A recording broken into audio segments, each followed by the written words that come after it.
శ్రోతలకు నా హృదయపూర్వక నమస్కారములు.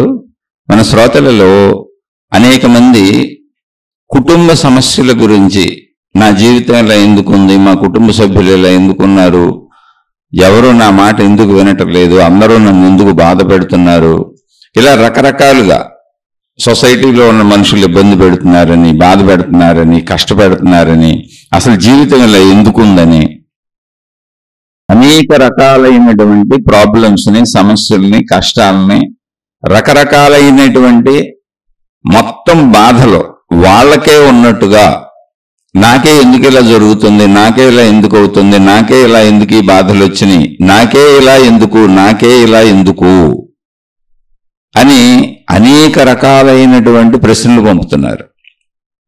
పెద్ద పెద్ద ఉత్తరాలు రాస్తున్నారు. వాళ్ళ కుటుంబ సమస్యలు, వాళ్ళ జీవిత సమస్యలు, వాళ్ళు అనుభవిస్తున్న సమస్యలు.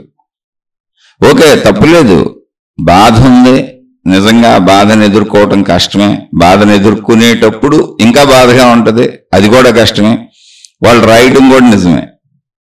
అయితే ఇక్కడ అర్థం చేసుకోవలసినటువంటి ఒక అద్భుతమైన విషయం ఏంటి అంటే, ఇది ఇలాగే ఉంటుంది, దీనిని అర్థం చేసుకొని జ్ఞానంతో గ్రహించటమే తప్ప దీనిని తప్పించుకోవటం కుదరదు. ఈ విషయాన్ని తెలుసుకోండి. ఈ విషయం తెలియాలి అంటే మొత్తం సృష్టిని ఒకసారి విశాలంగా చూడండి. వివరంగా మీ చుట్టూ ఉన్న వాటిని అన్నిటినీ పరిశీలించండి, గమనించండి, చూడండి, తెలుసుకోండి. ఎన్నో రకాల సూక్ష్మ క్రిముల నుంచి ఎన్నో రకాల జంతువులు, ఎన్నో రకాల చెట్లు, గ్రహాలు, గోళాలు, నక్షత్రాలు, భూమి, నదులు, సముద్రాలు, పోనీ వీటి గురించి మనకు తెలియదు. కొండలో, గొట్టలో కదులుతున్నటువంటి జీవరాశులు ఎన్నో ఉన్నాయి, జంతువులు ఎన్నో ఉన్నాయి, మన చుట్టూ వృక్షాలు ఎన్నో ఉన్నాయి, మన చుట్టూ మనుషులు ఎంతో మంది ఉన్నారు. ప్రస్తుతం 800 కోట్ల మంది ఉన్నారు. ఎప్పుడు ఇలా ప్రపంచంలో కోటాను కోట్ల మంది ఉంటూనే ఉంటారు. చనిపోయేవాళ్ళు చనిపోతున్నారు, పుట్టేవాళ్ళు పుడతానే ఉన్నారు. మానవ జాతి ఎప్పుడుగా ఉంటుంది, జంతు జాతి ఎప్పటికే ఉంటుంది, వృక్ష జాతి ఎప్పటికే ఉంటుంది, విశ్వం అంతా ఇలాగే ఉంటుంది. సరే, అందులో మనకు అర్థమయ్యేది తీసుకుందాం. మనకు అర్థం కాదు మిగిలిన విశ్వం అంతా. ఇప్పుడు జడ పదార్థాలని కొన్నింటిని వదిలేసాం. మీరు ఇప్పుడు ఒకసారి గమనించి చూడండి. జంతు ప్రపంచంలోకి వెళ్తే, అంటే జంతువులు అనే విషయానికి వెళ్తే, ఈ జంతువులు అంటున్నాం కానీ ఏ జీవికి ఆ జీవి ప్రాణమే మనలాగానే ఉంటుంది. ప్రతి జీవికి మనలాగానే ఉంటుంది. మీరు ఒక విశాలమైనటువంటి సృష్టి ఎంత ఉందో అంత ఆలోచన చేయాలి. అంత ఆలోచన చేయాలంటే అన్నింటినీ దృష్టిలో పెట్టుకుని ఆలోచించాలంటున్నా. నా వరకే నేనని పరిమితమైనప్పుడు ఆ దుఃఖం ఎక్కువైపోద్ది, బాధ ఎక్కువైపోద్ది, కష్టం ఎక్కువైపోద్ది. అంటే మొత్తం సృష్టిని నా ఇంటి వరకు తెచ్చేసుకున్నాను, నా వరకు తెచ్చేసుకున్నాను, మిగిలిన సృష్టి అంతా మర్చిపోయాను. ఇప్పుడు మొత్తం సృష్టిని నాకు, నేను, నా వరకు, నా ఇంటి వరకు తెచ్చుకొని మొత్తం సృష్టి ఎంత ఉందో అంతగా నన్ను, నా ఇంటిని, అంటే నేను, నాది, నా వాటిని మొత్తం సృష్టి అంత పెద్దగా చేసుకొని భూతద్దంలో చూసుకొని ఊహించుకుంటూ, భావించుకుంటూ, భయపడుతూ, దుఃఖపడుతూ, ఒత్తిళ్లకు లోనవుతూ, స్ట్రెస్కి లోనవుతూ, ఆందోళనకు వెళ్తూ, డిప్రెషన్లకు వెళ్తూ, ఇవన్నీ పెద్ద పెద్ద సమస్యలు నాకే ఉన్నాయి అనుకుంటూ, భరించలేనంత బాధలు భరిస్తున్నాను నేను అనుకుంటూ, ఓన్లీ మన ఇంటి వరకే, ఈ ఇంటినే విశ్వం అంతా చేసుకున్నాం. కాదు, విశ్వంలో నీ ఇల్లు ఉంది. ఇప్పుడు ఆలోచన ఎలా ఉండాలి? విశ్వం ఎంత ఉందో అంత ఆలోచన చేసి అందులో నీ భాగం ఎంతో అంత ఆలోచన నీ పట్ల చేసుకో. ఎందుకంటే అందరిలాగే నేను, అందరిలాగే నాకు. అనేక రకాలైనటువంటి జంతువుల్ని చూసినప్పుడు అనేక రకాల క్రూర జంతువులు నిత్యము వేటాడి మిగిలినటువంటి జంతువులను తింటూ ఉంటాయి, చంపేసి తింటూ ఉంటాయి. ఇది సృష్టి ఎలా ఉంది. ఏం చేయాలి ఇప్పుడు సృష్టి ఎలా ఉన్నప్పుడు మనం ఏం చేయాలి చెప్పండి? అయితే ఆ స్థితిలో మనం లేం కాబట్టి మనకు తెలియదు. కానీ నిత్యము ఒక సింహము, ఒక పులి, క్రూర జంతువులన్నీ వేటాడుతుంటే తప్పించుకునేటువంటి జంతువుల పరిస్థితి ఏంటో చూడండి. అవి తప్పించుకు బతకడానికి రోజు వాటి ప్రయత్నం ఏంటో చూడండి. ఒకటి, క్రూర జంతువుల నుంచి తప్పించుకోవాలి. రెండు, వాటి ఆహారానికి ప్రయత్నించుకోవాలి. మళ్ళీ జంతువులన్నింటికి కూడా నేను అని మనకున్నట్టే భావం ఉంది, శరీర భావం ఉంది, నేను ఈ శరీరం అని. మనకున్నట్టే ఆహారం ఉంది, మనకున్నట్టే భయం ఉంది, మనకున్నట్టే కామసుఖం ఉంది, మనకున్నట్టే సంతానోత్పత్తి ఉంది, పిల్లలు ఉంది, మనకున్నట్టే నిద్ర ఉంది. ఆహారము, నిద్ర, భయము, మైథున సుఖము మొత్తము జీవరాశులన్నింటికి ఒకటే. సృష్టి అంతా ఇలాగే ఉంది. అన్నీ ఇలాగే బతకాలి. ఇక్కడ ఈ భూమి మీద జీవితం ఇలాగే ఉంటుంది.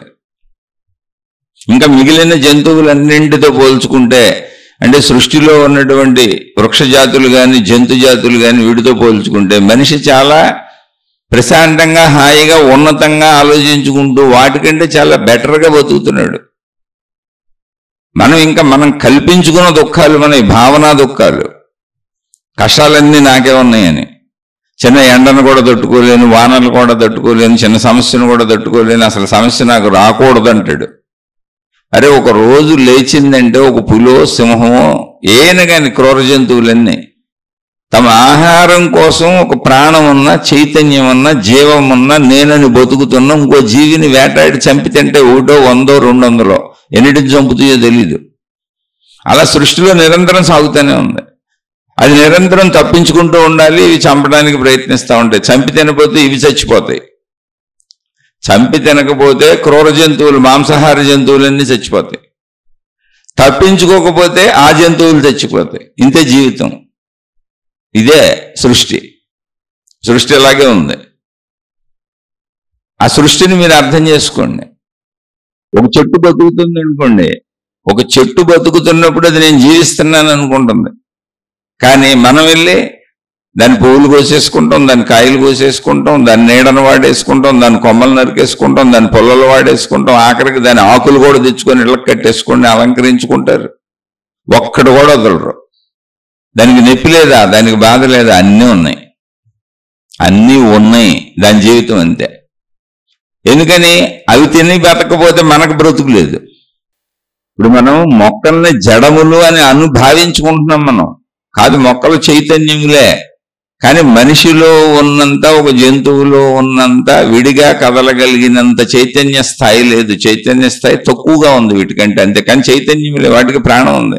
నొప్పి తెలుస్తుంది, బాధ తెలుస్తుంది. మొక్కలు కూడా నిద్రపోతాయి, మొక్కలు కూడా మేలుకుంటాయి. అసలు రాత్రి అయినప్పుడు మొక్కల నుంచి ఏమి కోయొద్దని చెబుతారు పూర్వీకులు. అంత జ్ఞానం ఉంది అక్కడ.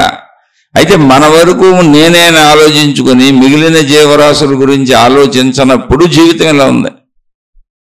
మనం బ్రతకాలంటే కొన్ని వందల వేల మొక్కలను చంపేసి బతుకుతున్నాం. మన ఆహార ధాన్యాలన్నీ అయ్యాయి.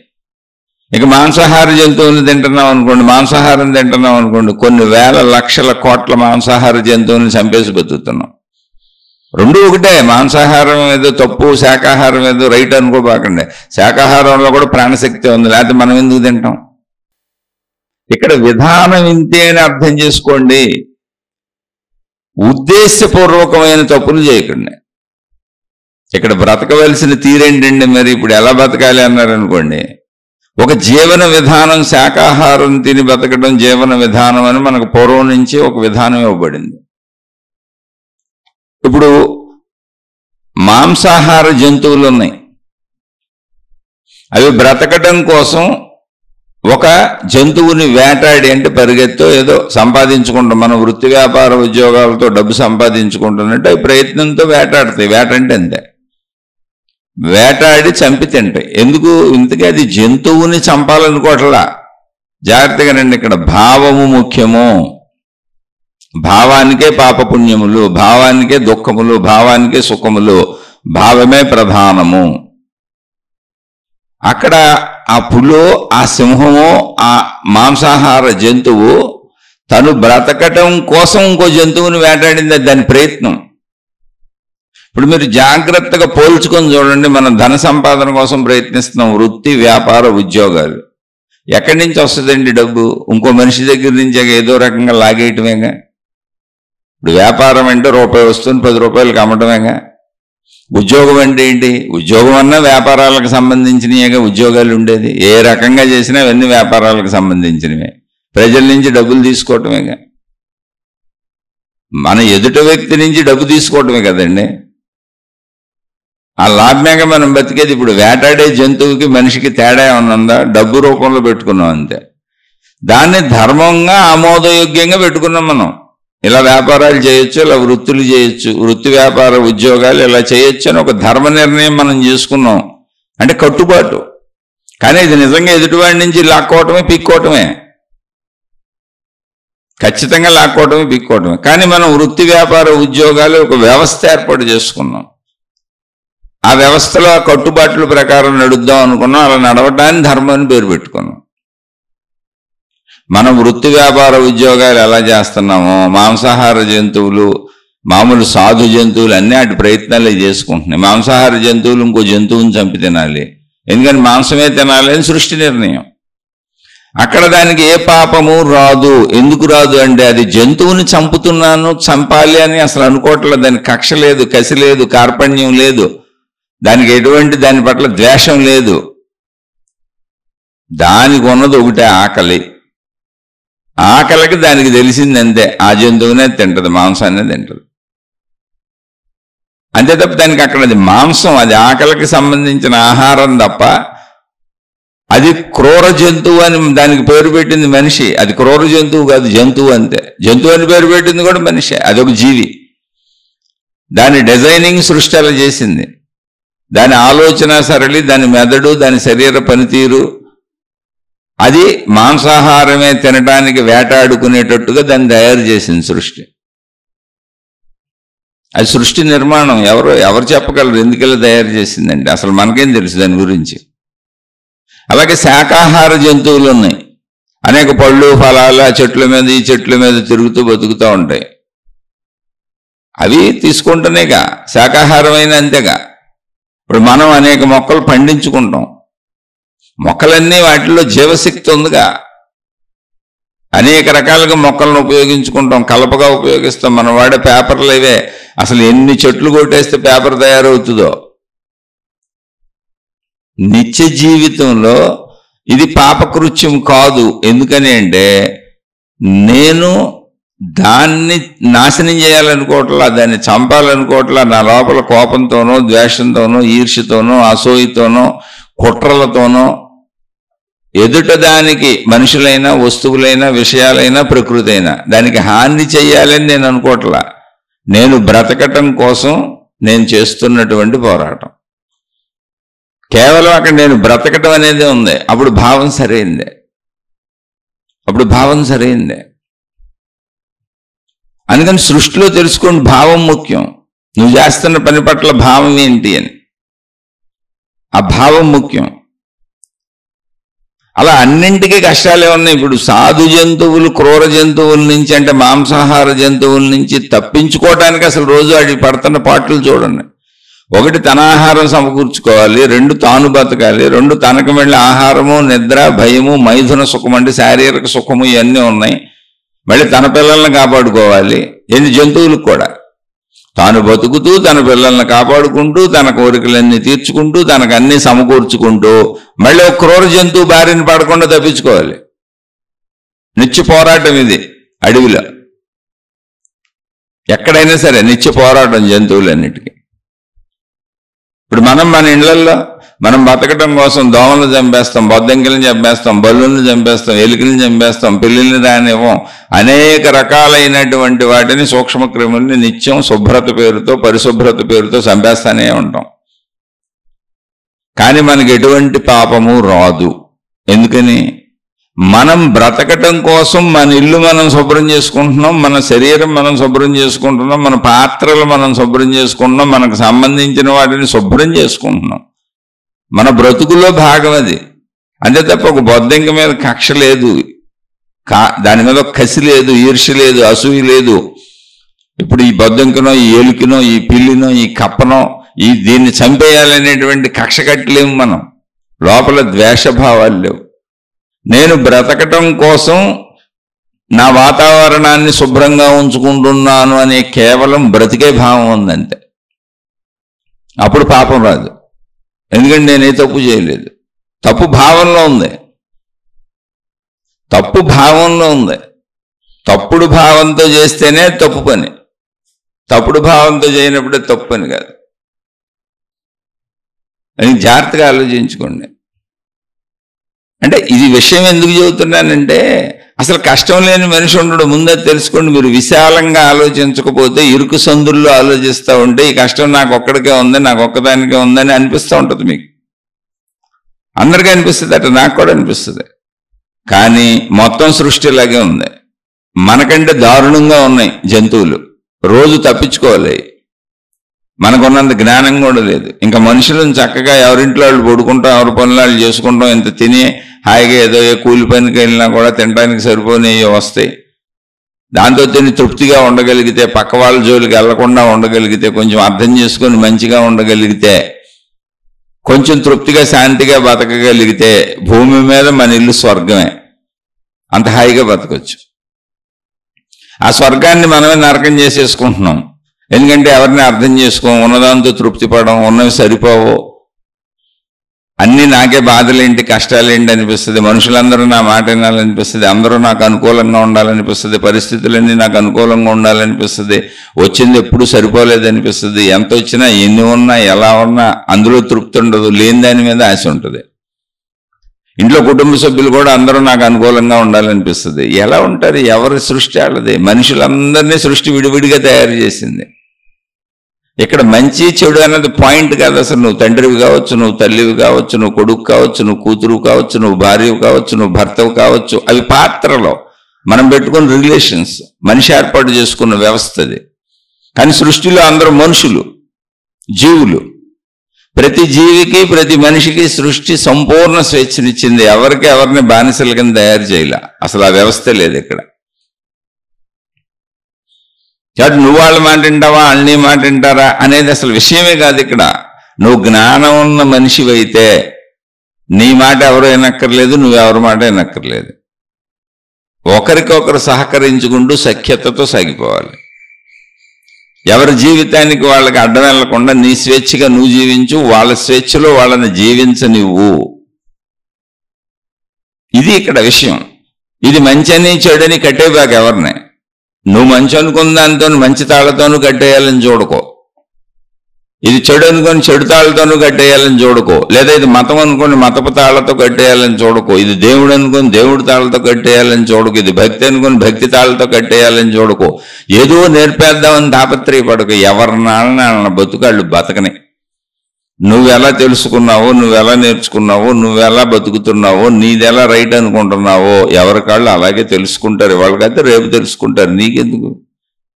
ఇక్కడ సృష్టి లెక్కలో భార్య భర్త, తల్లి తండ్రి, అన్నదమ్ములు, అక్క చెల్లెళ్ళు, పిల్లలు, తల్లిదండ్రులు, ఈ బంధాలు లేవు మనుషులు పెట్టుకుని. సృష్టి లెక్కలో ఇది నా ఇల్లు, నేను పెంచుకున్న జంతువు, నా పెంపుడు జంతువు, నేను, నాది, నా వాళ్ళు, ఇవి లేవు. ఇవన్నీ నువ్వు పెట్టుకున్నాయి. సృష్టి లెక్కలో అన్ని జీవులు, మొత్తం మానవులతో సహా జంతువులతో సహా సర్వము జీవరాశి. ప్రతి జీవికి స్వతంత్రత ఉంది, స్వేచ్ఛ ఉంది. అది దాని ఇష్టం వచ్చినట్టు ఉంటుంది. అంతే సింపుల్. అది దేనికి ఉన్నటువంటి శరీర నిర్మాణాన్ని బట్టి అది పనిచేసుకుపోతూ ఉంటుంది. అది సృష్టి చేసిన నిర్మాణం. దాన్ని తప్పు అనడానికి, రైట్ అనడానికి, దానికి అభ్యంతర పెట్టడానికి నీకు హక్కు లేదు. అసలు ఆ భావాన్ని కలిగించుకోవడమే మూర్ఖత్వము, అజ్ఞానము. మనుషులైంది సరే. కుటుంబ వ్యవస్థ ఎవరు? మనం ఏర్పరుచుకున్నాం. కుటుంబ వ్యవస్థ ఎందుకు ఏర్పరుచుకున్నాం? కుటుంబ వ్యవస్థకు ముందు ఒకసారి మానవ నాగరికతను పరిశీలిస్తే మనం కూడా జంతువులతో పాటు జంతువుల్లాగా అడవుల్లోనే ఉన్నాం. జంతువులతో కలిసే బతికాం. ఆదిమ మానవుడు ఇలాగే ఉన్నాడు. అప్పుడు మనిషి కూడా ఏం చేసేవాడు? తన మనుగడ కోసం తన ఆహారానికి ప్రయత్నించుకుంటూ, తన సుఖాలకు ప్రయత్నించుకుంటూ, తన పంచేంద్రియ సుఖాలకు ప్రయత్నించుకుంటూ, తన రక్షణకు ప్రయత్నించుకునేవాడు మళ్ళీ. ఎందుకని? మిగిలిన జంతువుల నుంచి తప్పించుకోవాలి. ఇప్పుడు క్రూర జంతువులు అంటే మాంసాహార జంతువులు మిగిలిన వాటిని తిని బతుకుతాయి అన్నట్టు మనుషులను కూడా చంపేసి తిని బతికేస్తాయి. సింహాలు, పులులు, ఇటువంటివన్నీ. అడవిలో ఉన్నప్పుడు మనిషి పరిస్థితి కూడా అంతే. జంతువుల్లో జంతువే. అందుకని మనిషి ఏం చేశాడు? ముందు తన రక్షణ కోసం మానవ లోకం నిర్మించుకున్నాడు. జంతులోకం నుంచి విడిగా వచ్చి చెట్లన్నీ నరికేసి, అడవులన్నీ నరికేసి, తనకు అవసరమైన ఇళ్ళు కట్టుకొని ఒక ప్రదేశాన్ని తయారు చేసుకుని దానికి మానవలోకం పేరు పెట్టుకొని ఆ మానవలోకంలో మానవ నాగరికత అంటే మానవ తెలివితేటలతో మనుషులకు మాత్రమే అవసరమైనటువంటి విషయాలను సృష్టించుకుంటూ మనుషులకు మాత్రమే ఉపయోగపడేటువంటి ఒక లోకాన్ని తయారు చేసుకున్నాడు. అందులో మనుషులకు ఉపయోగపడే ఉపకరణాలు ఉంటాయి. ఆ ప్రయాసలో ఆ ప్రయాణంలో మనిషి చేసిన ఆ ప్రయత్నంలోనే డబ్బు అనేది మీడియాగా వచ్చింది. అనేక రకాలైనటువంటి వస్తువులను విషయాలను పదార్థాలను తయారు చేసుకున్నాడు. అనేక రకాలైనటువంటి రూల్స్ రెగ్యులేషన్స్ పద్ధతులు పెట్టుకున్నాడు. ఎందుకని మానవ లోకాల్లోకి విడిగా వచ్చేసాడు కాబట్టి.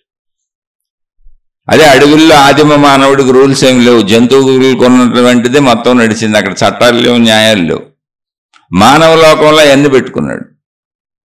అంటే ఏంటి, అసలు మనం ఇప్పుడు చాలా బెటర్గా జంతువులతో పోల్చుకుంటే ఎప్పుడు ఏదొచ్చి మీద పడిపోద్దో, ఆ ఏమరపాటుగా నిద్రపోతుంటే ఎప్పుడో చేతిపడి తినేస్తుందో అనేటువంటి భయం లేనటువంటి ఒక లోకం నిర్మించుకున్నాం. కేవలం మనుషులే ఉంటారు ఇక్కడ. అంటే ప్రమాద స్థాయిని తగ్గించుకున్నాం. ఇప్పుడు క్రూర జంతువులతో, మాంసాహార జంతువులతో, విష జంతువులతో మనకు అంత పెద్ద ప్రమాదం ఏం లేదు. ఇప్పుడు చాలా తక్కువ.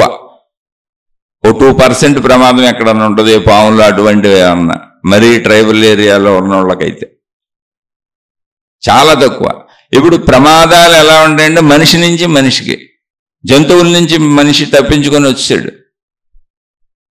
మనిషి నుంచి మనిషికి ప్రమాదాలు. దానికోసం చట్టాలు, న్యాయస్థానాలు, పోలీసులు, వ్యవస్థలు, మిలిటరీలు అనేక ఉన్నాయి. మళ్ళీ అవన్నీ మనం ఏర్పాటు చేసుకున్నాం. అవన్నీ నిత్యరక్షణ ఇస్తానే ఉన్నాయి.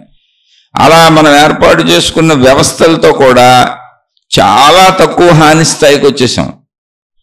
ఎప్పుడో దొంగలు పడతారు, ఎక్కడో మనం ఏమరపాటుగా అర్ధరాత్రిలో లేకపోతే ఎక్కడో తిరుగుతుంటేనో, ఊరు చివరి ఇళ్ళ కట్టుకుంటేనో ఎవరో వచ్చి దొంగలు పడి దోచుకుపోయి లేకపోతే కొట్టడం, తిట్టడం ఇలాంటివి జరుగుతూ ఉంటాయి. చాలా తక్కువది.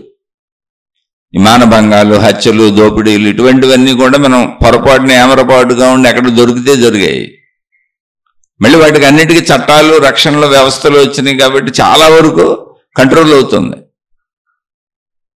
అంత కంట్రోలింగ్ వ్యవస్థలో మనం తయారు చేసుకున్న ఒక మానవ లోకం. అంటే చాలా సుఖవంతంగా ఉన్నావు ఈ ప్రపంచంలో. నువ్వు దాన్ని గుర్తించట్లా.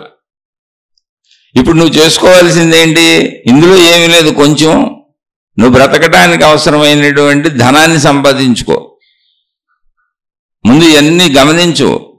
జంతువుల నుంచి తప్పించుకొచ్చేసాను, మానవ లోకంలో పడిపోయాను.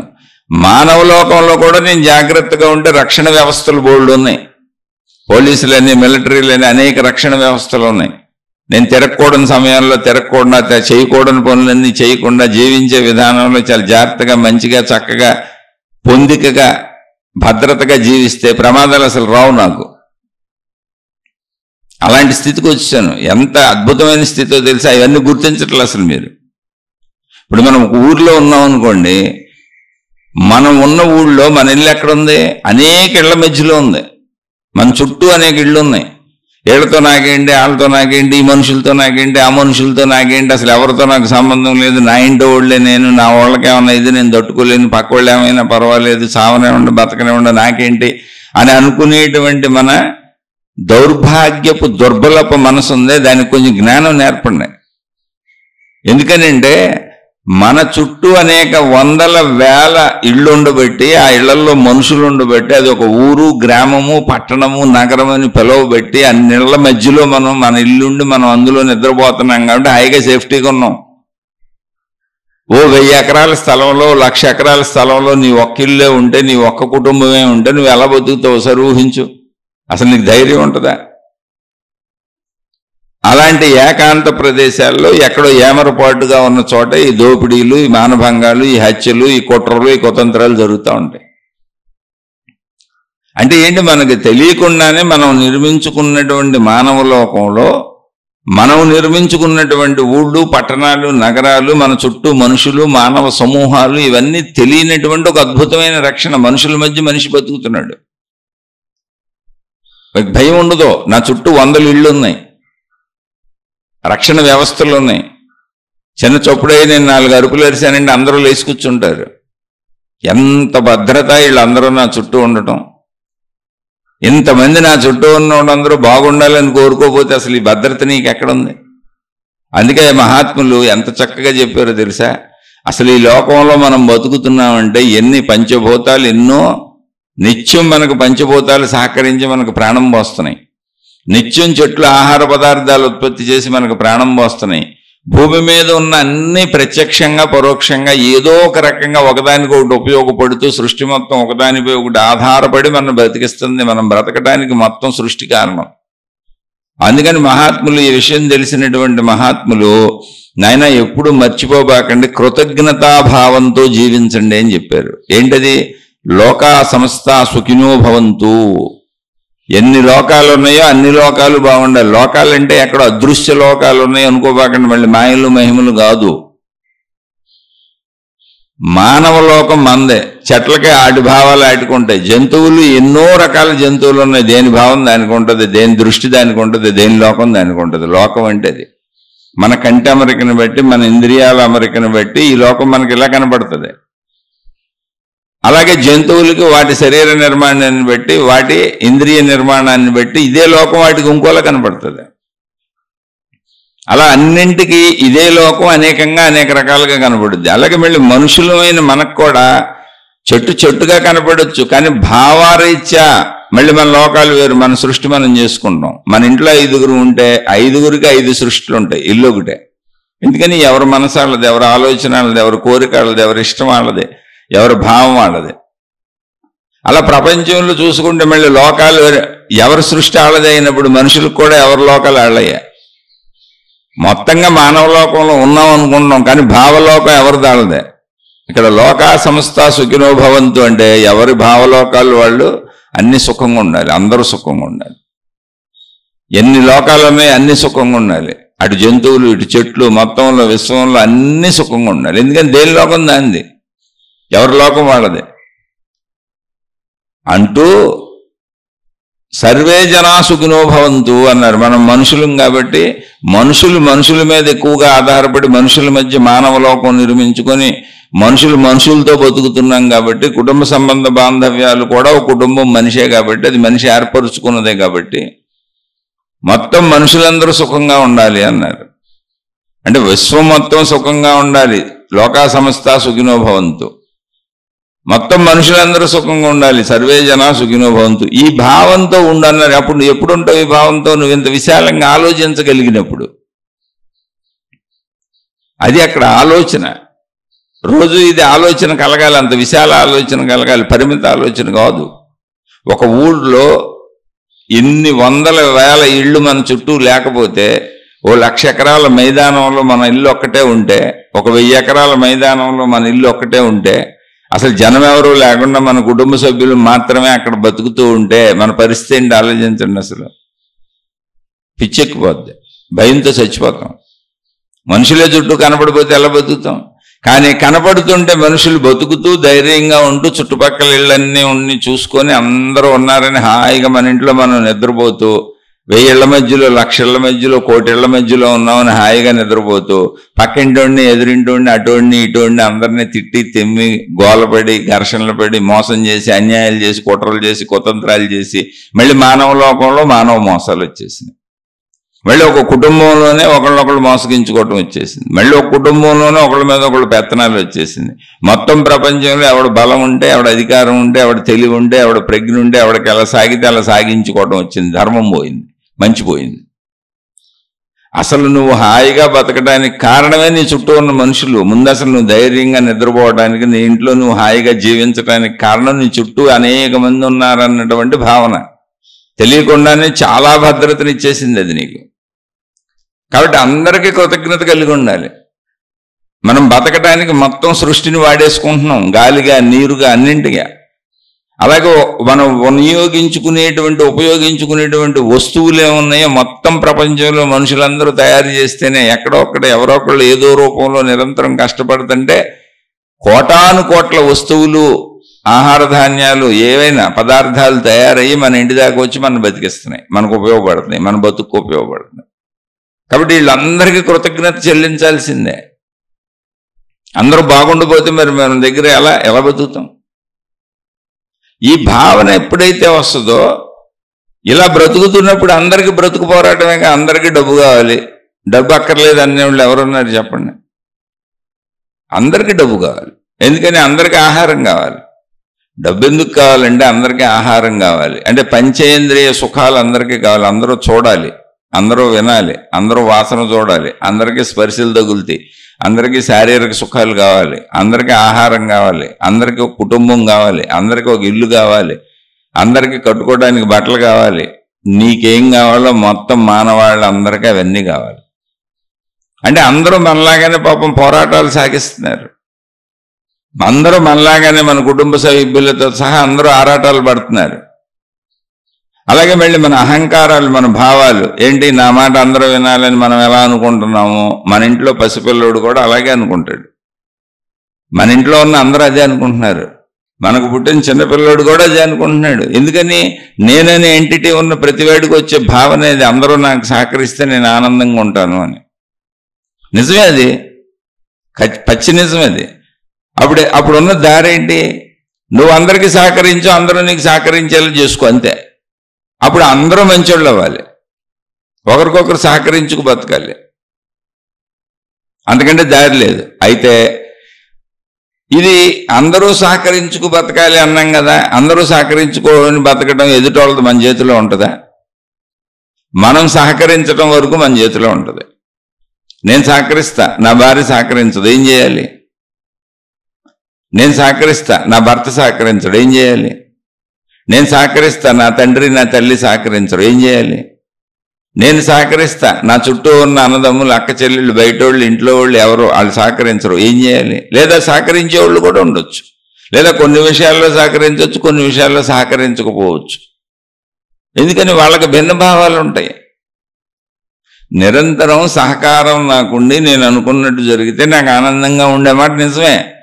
కానీ ఎన్ని వేల మంది, కోట్ల మంది, కోటాను కోట్ల మంది జీవించే ఈ లోకంలో నా కుటుంబ సభ్యులైన 5, 10 మంది అయినా ఎవరి భావాలు వాళ్ళకు ఉన్నప్పుడు నిరంతరం నీకు సహకరిస్తూ నీకు బానిసగా ఎవరు ఉంటారు ఇక్కడ? ఆ విషయం ఎందుకు అర్థం చేసుకోరు? అందుకే సృష్టిని అర్థం చేసుకోండి. సృష్టి జ్ఞానమే ఆధ్యాత్మిక చదువు, ఆత్మజ్ఞాన చదువు, ఇంకేం లేదు. సృష్టికి సంబంధించిన విధానాన్ని తెలుసుకో, దాని పద్ధతులు తెలుసుకో, అది ఎలా నడుస్తుందో తెలుసుకో. నీకున్న భావాలే అందరికీ ఉంటాయని తెలుసుకో. ఇది ధర్మమా, ఇది అధర్మమా అనుకో, నీకు ధర్మం అనిపిస్తుంది అంతే. నీకు ధర్మం అనిపిస్తుంది విషయం. నీకు ధర్మం అనిపించింది, వాళ్ళకి అధర్మం అనిపించవచ్చు. వాళ్ళకి ధర్మం అనిపించింది, నీకు అధర్మం అనిపించవచ్చు. స్వభావాలు మనం ఏం చేయగలం అంటున్నా. ఇక్కడ అర్థం చేసుకోవటం తప్ప, అర్థం చేసుకొని మనను మనం మార్చుకొని మనం జీవించటం తప్ప ఎదుటి వాళ్ళని ఏమీ చేయలేము. ఎదుటి వాళ్ళతో సర్దుకొని బతకడమే కుటుంబ జీవితము. నువ్వే ఎందుకు సర్దుకోకూడదు అని ఘర్షణ పడ్డావు అనుకో, దానికి అర్థం లేదంటున్నా. నేనే సర్దుకోవాలండి, వాళ్ళు సర్దుకోకూడదని ప్రశ్న వేశారనుకో, నాకు మళ్ళీ రేపు కామెంట్ పెట్టారనుకో, నేనేం చేయను, నేనే సర్దుకు బతుకుతున్నా. ఇవన్నీ మీకు చెబుతున్నా నేను, మొత్తం నా చుట్టూ ఉన్న అందరితో సర్దుకు బతుకుతున్నా. కానీ నా చుట్టూ ఉన్న అందరూ ఏమనుకుంటారు తెలుసా? నేను సర్దుకోవటాన్ని కూడా వాళ్ళని బాధించటమే అనుకుంటారు. ఎందుకని? వాళ్ళకి అనుకూలత కావాలి, నేను వాళ్ళకి నచ్చినట్టు పని చేయాలి, వాళ్ళు అనుకున్నట్టు నేను ఉండాలి. నేను అలా ఉండటం కుదరక మౌనంగా ఉండి సర్దుకొని బతుకుతున్నాను అంతే. వాళ్ళకి నా కర్తవ్యాలు బాధ్యతల వరకు చేసి మిగిలిన నమస్కారం పెట్టి నా పని నేను చేసుకుంటున్నా. ఎందుకని? నేను ఒక్కడిని, నా చుట్టూ ఉన్నటువంటి నా బాధ్యతలు, నా బంధుమిత్రులు ఎవరున్నారో, నాకు పరిచయస్తులు ఎవరున్నారో, ఆ 10 మందిని, 20 మందిని, 30 మందిని, 40 మందిని, 50 మందిని సాటిస్ఫై చేయడమే నా వల్ల కాదు. అసలు ఒక్కళ్ళని కూడా చేయలేను పూర్తిగా నా భార్యని నేను సాటిస్ఫై చేయలేను. ఏదో ఒక విషయం, 2 విషయాలు, 10 విషయాల్లో అడిగిని చేయగలుగుతాను. తర్వాత నేను వాళ్ళకి నచ్చినట్టు ఎలా ఉండగలను? జీవితం మొత్తం నేను వాళ్ళకి నచ్చినట్టు ఉండాలంటే నేను ఒక షోకేసులో బొమ్మ అయి ఉండాలి. బొమ్మ అనుకో, దాన్ని తీసి ఎప్పుడు కావాలంటే ఎక్కడ కావాలంటే అక్కడ పెట్టుకుంటారు, ఎలా కావాలంటే అలా ఉపయోగించుకుంటారు. కాదుగా నేను మనిషినిగా, నేను మనిషిని అయినప్పుడు నాకు అన్నీ మారిపోతుంటాయి. నేను నిద్రపోతాను, నాకు భావాలు ఉంటాయి, నాకు ఆలోచనలు ఉంటాయి, నాకు ఆకలి ఉంటుంది, నాకు రుచులు ఉంటాయి. ఒక మనిషికి ఏం తెలుస్తాయి అన్నీ నాకు ఉంటాయి, మీకేం తెలుస్తాయి అన్నీ నాకు ఉంటాయి. అయితే మీ టైంలు వేరు, నా టైంలు వేరు, మీ విధానం వేరు, నా విధానం వేరు, మీరు తినే సైజు వేరు, నేను తినే సైజు వేరు, ఇవన్నీ వేరు వేరు ఉంటాయి. అప్పుడు ఎలా సమకూరుతుంది? అక్కడ సర్దుబాటే జీవితం. కుటుంబ జీవితం హాయిగా సాగాలంటే ఒక్కటే గుర్తుపెట్టుకోండి, తప్పొప్పులు ఎంచకుండా సర్దుకోవడం నేర్చుకోండి. నేర్చుకున్నాకేంటి మరి తప్పొప్పులు ఉంటే చెప్పొద్దా అండి? తప్పకుండా చెప్పాలి. అదే చెప్పేది ఇక్కడ, తప్పకుండా చెప్పాలి. ఎంతవరకు? మనం ఉన్న దేశకాల పరిస్థితుల్లో వరకు విషయాలను చెప్పి వాళ్ళు చేసినా చేయకపోయినా ఆచరించినా ఆచరించకపోయినా దుఃఖపడటం మానేయాలి. దానికే మహాత్ములు చెప్పారు, తామరాకుపై నీటి బొట్టులా ఉండండి అని. తామరాకుపై నీటి బొట్టు అంటే ఏంటి? నీటి బొట్టు ఎక్కడుంది? తామరాకు మీదే ఉంది, అంటుకొని ఉంది. తామరాకు అనే సంసారం అనుకోండి. నీటి బొట్టు అంటే మన కుటుంబ సభ్యులు, మన బంధువులు, మన వాళ్ళు, మన ప్రపంచంలో మనం అంటుకొనే ఉన్నాం. దాని మీదే ఉన్నాం, దాంట్లోనే ఉన్నాం, తామరాకులోనే ఉన్నాం. అయితే నీటి బొట్టు ఎక్కడ తామరాకు అంటుకుపోదు. దాని మీదే ఉంటుంది, దాంతో ఉంటుంది, కానీ అంటుకుపోదు. తామరాకు నీరు అంటదు, బొట్టు అక్కడే ఉంటుంది. అలా మీరు చేయవలసిన కర్తవ్యాలు చేయండి, మీరు చేయవలసిన బాధ్యతలు చేయండి, మీరు చెప్పవలసినవి చెప్పండి, చేయవలసినవి చేయండి. కానీ నేను చేశాను, నేను చెప్పాను, వీళ్ళందరూ మారిపోలేదని దుఃఖపడకండి. ఎందుకని అంటే ఆ ఛాన్స్ అసలు మీకు సృష్టి అవ్వలేదు. సృష్టిలో ఎవరి కర్మలు వాళ్ళు అనుభవించడానికి వచ్చారు. ఏ జీవికి ఆ జీవి సపరేట్ జీవి. సృష్టికి నీ కుటుంబం అంతా కలిపి ఒకటి కాదు. సృష్టికి జీవులన్నీ వేరు. ఆ విషయం తెలుసుకోండి.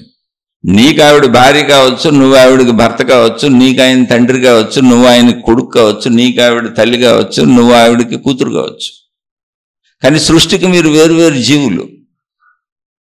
ఎవరి కర్మానుసారం వాళ్ళు ఉన్నారు ఇక్కడంతే. ఎవరి కర్మానుసారం వాళ్ళు అనుభవిస్తూ వెళ్తారు. ఎవరి కర్మానుసారం, ఎవరి ఆలోచన వాళ్ళు బుద్ధి పనిచేస్తూ ఉంటుంది. బుద్ధి కర్మానుసరినే.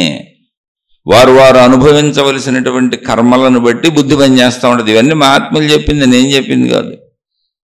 ఇప్పుడు మీకు ఫస్ట్ చెప్పాను, లోకా సమస్త సుఖినో భవంతు, సర్వే జనా సుఖినో భవంతు. అది మహాత్ములు చెప్పింది. ఇక్కడ ఈ విధానాలన్నీ, కుటుంబ వ్యవస్థలు ఇవన్నీ మనమే ఏర్పాటు చేసుకున్నాం. ఈ సృష్టికి అదేం తెలీదు. అందుకని చెప్పారు మహాత్ములు, బుద్ధి కర్మానుసారినే. ఎవరి బుద్ధి వాళ్ళ కర్మలకు తగ్గట్టు పనిచేస్తుంది. వాళ్ళు అనుభవించవలసిన కర్మలు, సుఖాల, భోగాల, దుఃఖాల మనకు తెలీదు. వాడు మన కొడుకు కావచ్చు, కూతురు కావచ్చు, మన వాళ్ళు, సొంత వాళ్లే కావచ్చు. కానీ వాళ్ళ బుద్ధి ఎలా పనిచేస్తుంది? వాళ్ళు అనుభవించవలసినటువంటి పాప పుణ్య కర్మల కోసం పనిచేస్తుంది. అలా నా బుద్ధి ఎలా పనిచేస్తుంది? నేను అనుభవించవలసినటువంటి పాప పుణ్య కర్మలను బట్టి పనిచేస్తుంది. బుద్ధి కర్మానుసరినే. అది గుర్తుపెట్టుకోండి, మార్చటం కుదరదు. అది అన్ని కుదరదు. ఇప్పుడు అది ఒక విధానం. మహాత్ములు చెప్పినవన్నీ స్టేట్మెంట్స్ అవి. నేను ఆయన ఆల్టర్ చేయొచ్చు అనుకోబాకండి. కాదు, ఉన్న విధానం చెప్పారు. విధానాన్ని ఎలా ఆల్టర్ చేస్తారు మీరు? విధానం ఎవరు మార్చలేరు. అది సృష్టి పెట్టిన విధానం. సృష్టిలో అలాగే నడుస్తుంది. మరి అయితే కుటుంబంగా ఎందుకు కలిసామండి? దానికి చెప్పారు మహాత్ములు. ఇవన్నీ లక్షల సంవత్సరాల పరిశోధనలో, పరిశీలనలో సృష్టిని గ్రహించి మహాత్ములు చెప్పినటువంటి సృష్టి సత్యాలు, సృష్టి నియమాలు, సృష్టి విధానాలు, సృష్టి పద్ధతులు. వీటిని ఎవ్వరూ మార్చలేరు. అసలు మార్చడం కుదరదు. మనిషికి 2 కాళ్ళు ఉంటాయి, 3వ కాళ్ళు తేవటం కుదరదు. మనిషికి 2 కళ్ళు ఉంటాయి, 3వ కన్ను తేవటం కుదరదు. మనిషికి 2 చేతులు ఉంటాయి, ఇంకో 2 చేతులు తయారు చేయడం కుదరదు. నువ్వు ఊహాత్మకంగా కావాలంటే దేవుడికి పెట్టుకో, బొమ్మలు గీసుకో, ఊహించుకో. 4 చేతుల దేవుడు, 40 చేతుల దేవుడు, 4000 చేతుల దేవుడిని తయారు చేసుకో. ఊహలు అంతే. మనిషికి 2 చేతులే ఉంటాయి. ఇంకా దరిద్రము ఏదన్నా మెచ్చి మీద పెడితే ఉన్నొక చేయి కూడా పోద్ది, ఉన్నొక కాలు కూడా పోద్ది, ఉన్నొక కన్ను కూడా పోద్ది. అలా జరగచ్చు. అంతే తప్ప 3వ కాలు, 3వ చెయ్యి రావు, 3వ కన్ను రావు, ఎక్స్ట్రాలు ఏమి రావు. అది కుదరదు. సృష్టి నియమములు. మళ్ళీ గుర్తుపెట్టుకోండి, సృష్టిలో కుటుంబ వ్యవస్థ మనం ఏర్పాటు చేసుకున్నాం. ఎందుకని? ఆదిమ మానవుడు బతికినప్పుడు చెప్పాను, మానవ లోకం నిర్మించుకొని మనం జంతులోకం నుంచి అవతలకు వచ్చాం.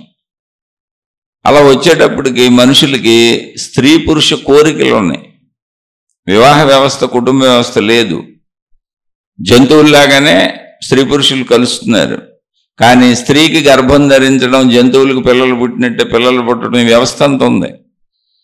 అప్పుడు ఏమవుతుంది? స్త్రీ అనాథ అయిపోతుంది. తన బిడ్డల్ని తనే పెంచుకోవటం స్త్రీ బాధ్యత అయిపోతుంది. పోనీ అలా అయినా పెంచుకుంటుంది. కానీ మళ్ళీ స్త్రీ తాను గర్భం ధరించినప్పుడు నిస్సహాయరాలైపోతుంది. తాను అప్పుడు ఏం పని చేయలేకపోతుంది.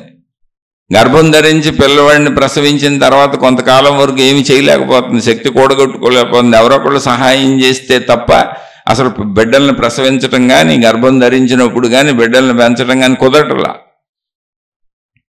ఇంకొకటి, ఇప్పుడు ఎవరో ఈ బాధ్యత వహించట్లా, మొత్తం బాధ్యత స్త్రీలదైంది పెంచుకోవడం.